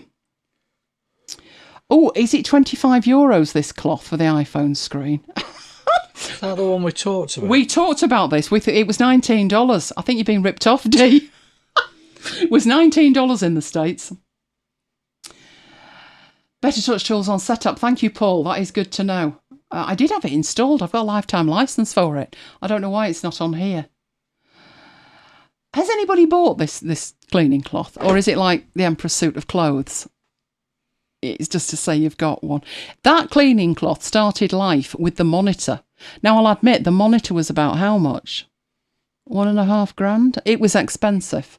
And wasn't there an iMac that had some weirdy glass on it? I think so. And it shipped with that as well. But they gave you the cloth. To charge you €25 for it is absolutely ridiculous. I said to Mike the other day, I'm looking for a yellow cloth. So he wandered in with a box, tied in string, and said, there's some cloths in here, but they're blue. So I said, well, that'll do. You know, I only said yellow, so you'd know if you saw yellow, it was the cloth. So I took one out and I folded it in half on the desk and I took a new pair of scissors to it. I wouldn't be doing that if it was €25, would I? Now, why was I cutting a cleaning cloth in half? Well, it was brand new and I wanted to wrap up one of our Christmas ornaments. From Moore Mansion, it was the 2020 lockdown ornament. So I wanted to wrap it up in a nice cloth. And I worked out the cloths were about 40 pence each, so I could sacrifice the cloth, but not at €25. Not happening. Oh, it's the size of 2 iPhones placed next to each other. I think you'll find, Dee, that Dee is speaking like somebody who has bought one of these, isn't she? I think you'll find it's double thickness as well. So it's like getting 2 for the price of 1. It's still absolutely ludicrous. Simon. Night, Simon. I'm with Debbie. Just use the eye thing, your glasses cloth. That's what I've just done. Or just buy some microfiber cloths. There's some Amazon Basics microfiber cloths that work just as well. So use that. Kim uses the same one to clean the car. We have like big glove things here that are microfiber. But anything like that is fine. And I've been threatening to clean my monitor for that long. And I've got this cleaning fluid. And Apple used to sell it for £20 a bottle. And I got it from the pound shop before they shut up shop. So it was £1 a bottle. And I thought, I can't be doing with going in the drawers looking for this stuff. So I just looked down. I thought the alcohol will do. You know, the isopropyl alcohol that we use for other stuff, and the monitors never look better. So I just use that and a microfiber cloth, and then it's done. Right, what else have we got here? The car cloth microfiber. Yeah, they do big chunky microfiber ones here. They're like a glove. And I use that to clean the desk. So I clean it with that first, and then I'll clean it with like a finer cloth. But if there's like dust and hair on it, I just use this like big... It's like a Muppet, isn't it? A big furry Muppet type glove thing. It's great. Love it. Night, Peter. Good night, Peter. Night, Annie, if she's there. Dee has not bought it. You will not stand here and have your purchasing decision judged by the proud owner of a Shiwi. What can I say, Dee? Come on, it was the end of Maroon. It had to be done. No, I'm not buying the cloth. Not on any basis am I buying the cloth. I swear to you. Oh, Paul likes the eye clear stuff. I think that was the one that I got. I think the bottle was called eye clear and it was £20. It was the best cleaning stuff I've ever used. I'll admit it. But I was insane, wasn't I? I just bought a 17-inch MacBook Pro with a shiny screen. And that was the only thing that they recommended to clean it with. So I bought a bottle. Can I just say I've been so frugal with it. I've still got some today. And I bought this MacBook Pro in 2006. So 16 years on, I've still got some left. I was very frugal with it, honestly. But I think iClear still sells that stuff. Probably not. Is it still the same price? Oh, no. I won't be buying any more, let's put it like that. The isopropyl alcohol was just as good. And I think I got 5 litres of that for about... How much is isopropyl alcohol at the moment? Let's have a look. I got it from Amazon. So if I do my Amazon purchases and I put in alcohol, it'll probably bring up all the Christmas presents I've bought, wouldn't it? All right. No, I don't want it in there. Let's try it in here, see if I can find it. Right. Alcohol. That's dodgy. It brings up the Vet's Best Dog Itch Relief Shampoo that we got for Lola. Oh, and it says alcohol free. That's why. Right. Here we go. 70% pure isopropyl alcohol, and we bought it in June, and it was £17, but it was 5 litres. The other one was like 5 millilitres. It was smaller than a bottle of medicine. Seriously. Oh dear. Dee still got some stuff from 10 years ago. So you see, me and Dee, separated at birth. Oh, James says Apple recommend using water only. Oh no. Well, I didn't use it on my Mac, luckily. It was, what's that brand? It's an Asus. And it took quite kindly to it. But what I try and do with laptops is just never have to clean them. Just don't touch them. Don't put anything near them. Don't touch them. And that way I don't have to clean them. Because I do worry, especially when it's like glossy. Because you think it should really be made strong enough that you can clean it. But often it's not. Now they're coming round to special apple water. It's called eye water. Eye water. And that's because the price is... Eye-watering. Bum bum! I beat you to it, Renee. About 2 seconds. Apple didn't recommend alcohol on the MacBooks. Discolour the display. Oh, well, I don't use it on a MacBook. But I did use it on a standard monitor, and it was fine. This is why I will keep buying standard monitors. Apple recommended alcohol at the Apple Store, but that was years ago. They can't make their mind up.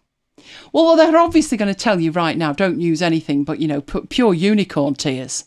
And that'll be £3,000 a bottle, thank you very much, because that's Apple. Water for the screen, James said. The rest of the body, I think I would use water for. Just damp it slightly, but only ever so slightly. I wouldn't use any other liquid on it. Like bathroom cleaner or something. No way. But I just try not to move it. Do you remember when I sent that Mac back for repair? This Mac went back for repair. It was an iMac. And when it came back, it was in an appalling state. It was scratched to glory. And when I got on the phone to them, it was like, well, that's wear and tear. It's 3 years old. I said it didn't look like that when it went. Luckily, I'd taken photographs. I always do. And when I showed them what it looked like, it was absolutely pristine. And I said, well, it's not surprising it's pristine. She said, it can't be that pristine. When we're arguing about it at the beginning, she said, it can't be that pristine. You've had it 3 years. And I said, yeah. And I opened the box, put it on my desk, and I've not moved it since. Why would it look like it had done 10 rounds with a boxer? But it did when it came back. There were tool marks on it and all sorts. They ended up replacing it. They came round to my way of thinking in the end, which they usually do in the end. Oh, right. Patricia's got a working mid-2010 MacBook Pro 13-inch, office and accessories. Internal discs as well. Oh, I've no idea, Patricia. That sounds like my dad's iMac, MacBook Pro, and 2009 MacBook Pro, and he left it to me and it's still working. James cleaned the MacBook Air M1 with iClear. It just smeared. Water worked though. Ooh, that's not good, is it? The iClear had I think you were supposed to do it twice from memory. You didn't spray it on the screen. You sprayed it on the cloth and then you kind of smeared it over the thing. And it didn't look good. You let it dry and then took a clean cloth and then the residue that was not exactly powdery but not exactly wet either came off and it looked fine. But if it was a brand new machine with new glass like you've got, then no, I probably wouldn't touch it either. So if water works, stick with water and leave it alone. But even then, in the UK, that's going to depend on your water, isn't it? Do you remember Johnny and I discussing London water? Jonathan had gone down to London and the London water is vile. It's vile stuff. Really vile. And he said, well, I wouldn't drink it. And I said, drink it? I wouldn't wash the car with it. I used to buy bottled water to wash the car. It was that bad. It could strip paint, London water. Nobody drinks London water. It's hideous. So would I put London water near a screen? God, no. I had a friend who lived in London and she went down to Devon for the first time on holiday. And I said, how do you enjoying yourself? This is like day one. And she went, oh yeah, but I'll have to be careful in the shower. So I thought it was the design of the shower. And she said, no, it was washing my hair. And I thought, well, how far wrong can you go washing your hair? So she said, you'll laugh at me. So I said, go on, what did you do? So she said, I used the same amount of shampoo as I would in London. And I went, and how many hours were you in the shower trying to wash it out? She said, about 4. Because the water in Devon is what we call soft water. So you don't need anything like as much shampoo. Half the shampoo or soap you would use in London is to soften the water. So she was using like about 3/4 of a bottle and it took hours to wash it out. So be careful where the water is. Oh, hello, Tracy. What was the film? Let us know. Devon tap water's like mineral water. It's beautiful, isn't it? It's beautiful. We're really lucky here. Our water's really good. But at Mike's flat, which was only about 20 miles away, wasn't it? It was hideous. You could pour out a glass of water and you couldn't see through it. It was like white. Not quite like milk, but if you think watered down milk, it was vile, and the smell would knock a donkey out. So no, we never bothered with that, but we're okay. Nobody drinks bottled water where Renee is. Wow. I would say everybody drinks bottled water here. Do you drink tap water? Do you drink bottled? Bottled. Yeah, I would drink bottled. There's just something about the tap water. Plus the fact, have you noticed when there's something wrong with the tap water, they only ever tell you about it in hindsight? Yeah, so I don't do that, because we have had several things about the tap water. So no, we don't do that. Okay, last call for questions. I read that book, Tracy. I've never seen the film. Oh, Leicester water's vile. Ah, and the tea has froth. Oh, I know. I don't know how people can drink tea and coffee made with tap water. No. When I used to take my mum out, obviously here, we were very lucky. She didn't need to do anything with it, but we'd go out and she'd order some tea and coffee. Do you remember Morrison's in Stockport? You'd pour it out and it's like, I can't drink that. It just looks like pond scum floating on the top of tea. One thing you could do with it, if you had a piece of tissue paper, you could kind of lay it on the top and like peel it off, and then the rest of it wasn't bad. But oh, it put you off. No, it's not good. Oh, is that system you recommended for me, Tracy? It shot up in price and then went out of stock. Oh, the Lake District. Yeah, it's gorgeous there. Absolutely. We just happen to be incredibly lucky. We're in Manchester, about 8 miles south of Manchester. And, you know, Manchester, I would say that the quality of water varies over the whole city, wouldn't you? Like Stockport's shocking. Bolton and Bury's not bad. But the further you go towards Yorkshire, the worse it is. And then it gets nicer again. So it just depends where you are. I haven't said anything about iPad Publisher. When it's out, we'll all know about it. If you need to make a really quick edit to one of your Publisher files, you can do it in Designer on an iPad. Just put it in the folder and open it from there. It's not ideal, not by a long way.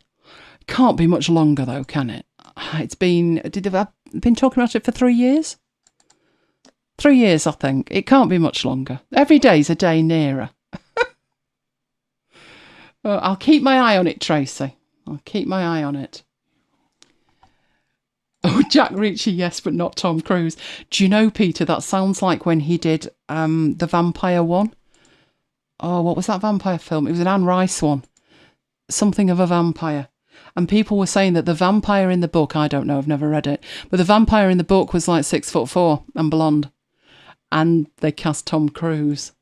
Yeah, might be a lovely bloke, but he's not 6'4" and blonde.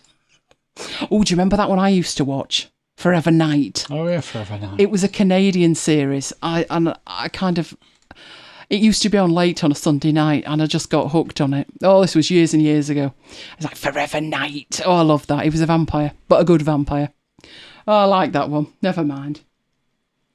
You could technically use the sidecar function. You could if you really needed to. Mrs. Yarnold is interested in the mention of the Affinity Digital File Manager, but you'll check Eagle out. I've gone Eagle for the moment because I know it's going to support a wider range of files. But this Digital Asset Manager has been talked about for ages. Ages. Must be easy 5 years. And they did confirm that they were looking into it. And it was on the agenda. But Publisher would have to come first. So obviously Publisher's come out, and people are now banging on about two things. Publisher and this Digital Asset Manager. Because I think they're thinking the Digital Asset Manager they could put to work straight away. Publisher for iPad, well, we've already got Publisher for desktop. So you're not desperate. And they've never said it's not going to happen after the initial it is going to happen. But unfortunately, it's just gone that quiet that there's no kind of update of not even soon. I remember when they were doing Publisher and people were getting really upset that it had taken as long as it had. And they came out and said, yes, we would have wanted it before now, but it's not going to be another year. But they've never done that with this digital asset manager.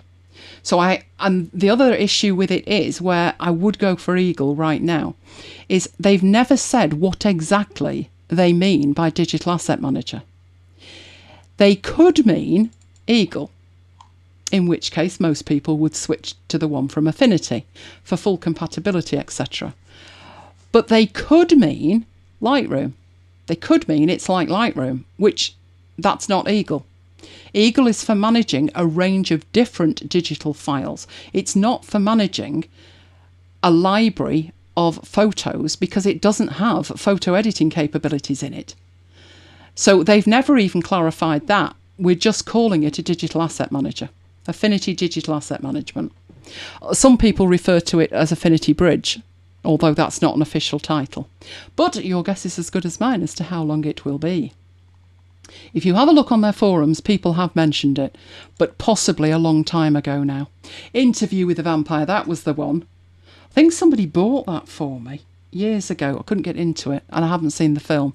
But I remember people were a bit peeved that it wasn't, I believe he's really good to work with, that he does his own stunts and stuff. Didn't he break his ankle jumping off a building? It was like, that was clever. But I believe he's very dedicated when he's working. In terms of, like, he gives it his all. I know somebody who works with him and has said fantastic things about him to work with. But I don't think he gets the best press, does he? Let's put it like that. Dee remembers liking the Interview with the Vampire. Been so long since you saw it, though. I have to try it again. I've been looking for a book set around the time of turn of the century, crime thing, because I get so sick of this, everything's solved with DNA or a mobile phone. So a lot of books that I see now are set in times before that, so you can concentrate on the story and not just get the DNA and it's all sorted. So I shall have a look of that.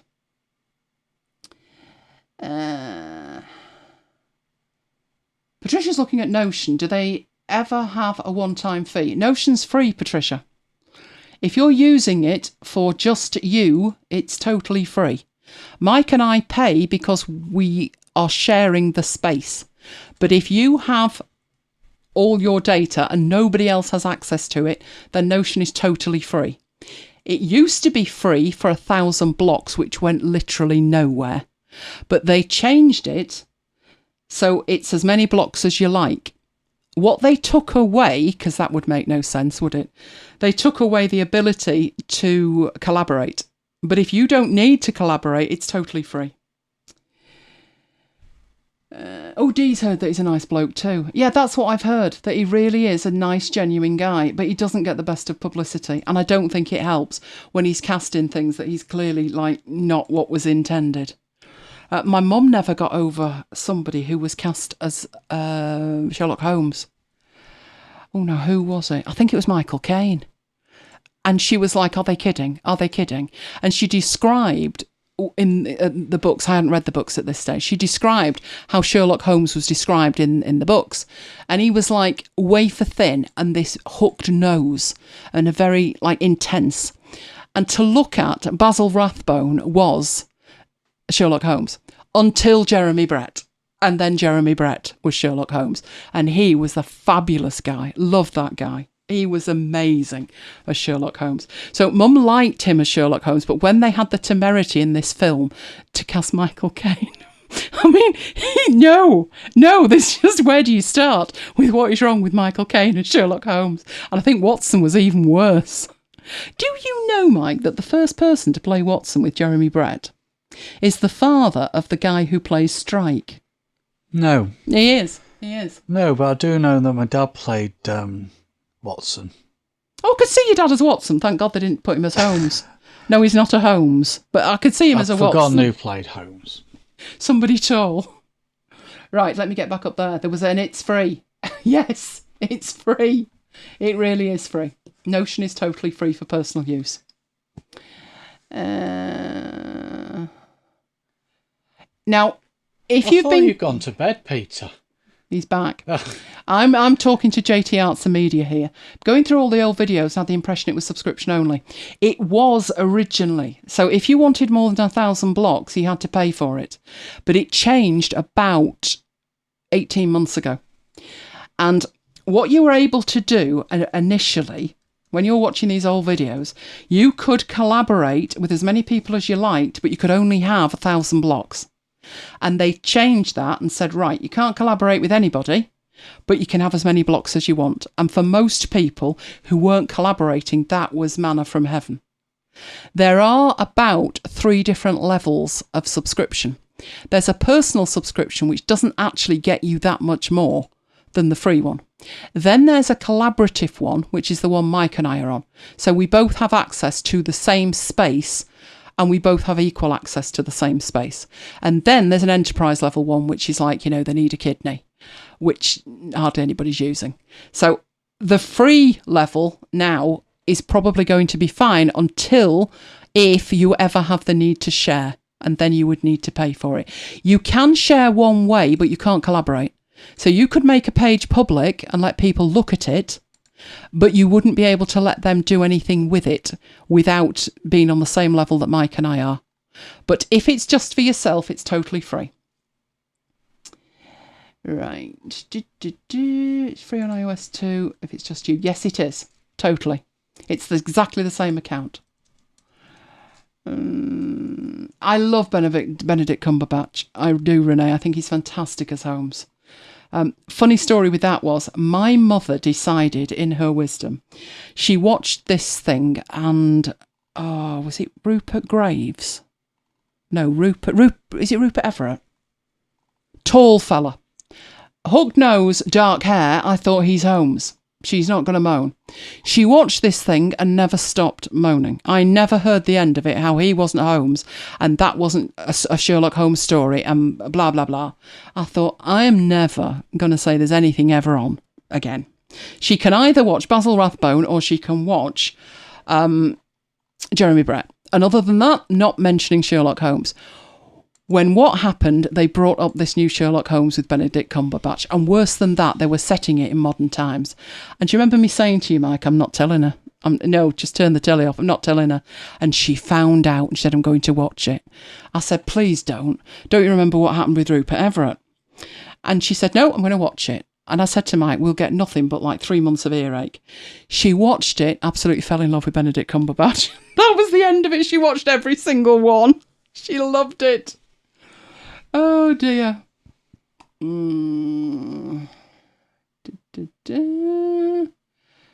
Right, hang on. Something about an upload limit there. Where did that disappear to? Right, you're writing fiction series. It's game chat community and the interface. Solve the crimes. Is that a common thing? No, I haven't heard anything like that, Patricia. Notion has a 5 meg upload limit for the free account. And you've got other... Right, well, all you'd need to do with that is not upload them there. Upload them somewhere else where you can get a lot of storage, cheap, like pCloud, and put the link in. I don't have any files like that I would be particularly uploading. I do upload the odd file, but literally it's just a graphic and that was it. Oh, Annie was in. Well, he's sorting the dogs out. Oh, your dog when he was asleep with his little legs going. Oh, too cute. Oh, I'll have to look at that, Dee. I have no idea who that is. I will have a look.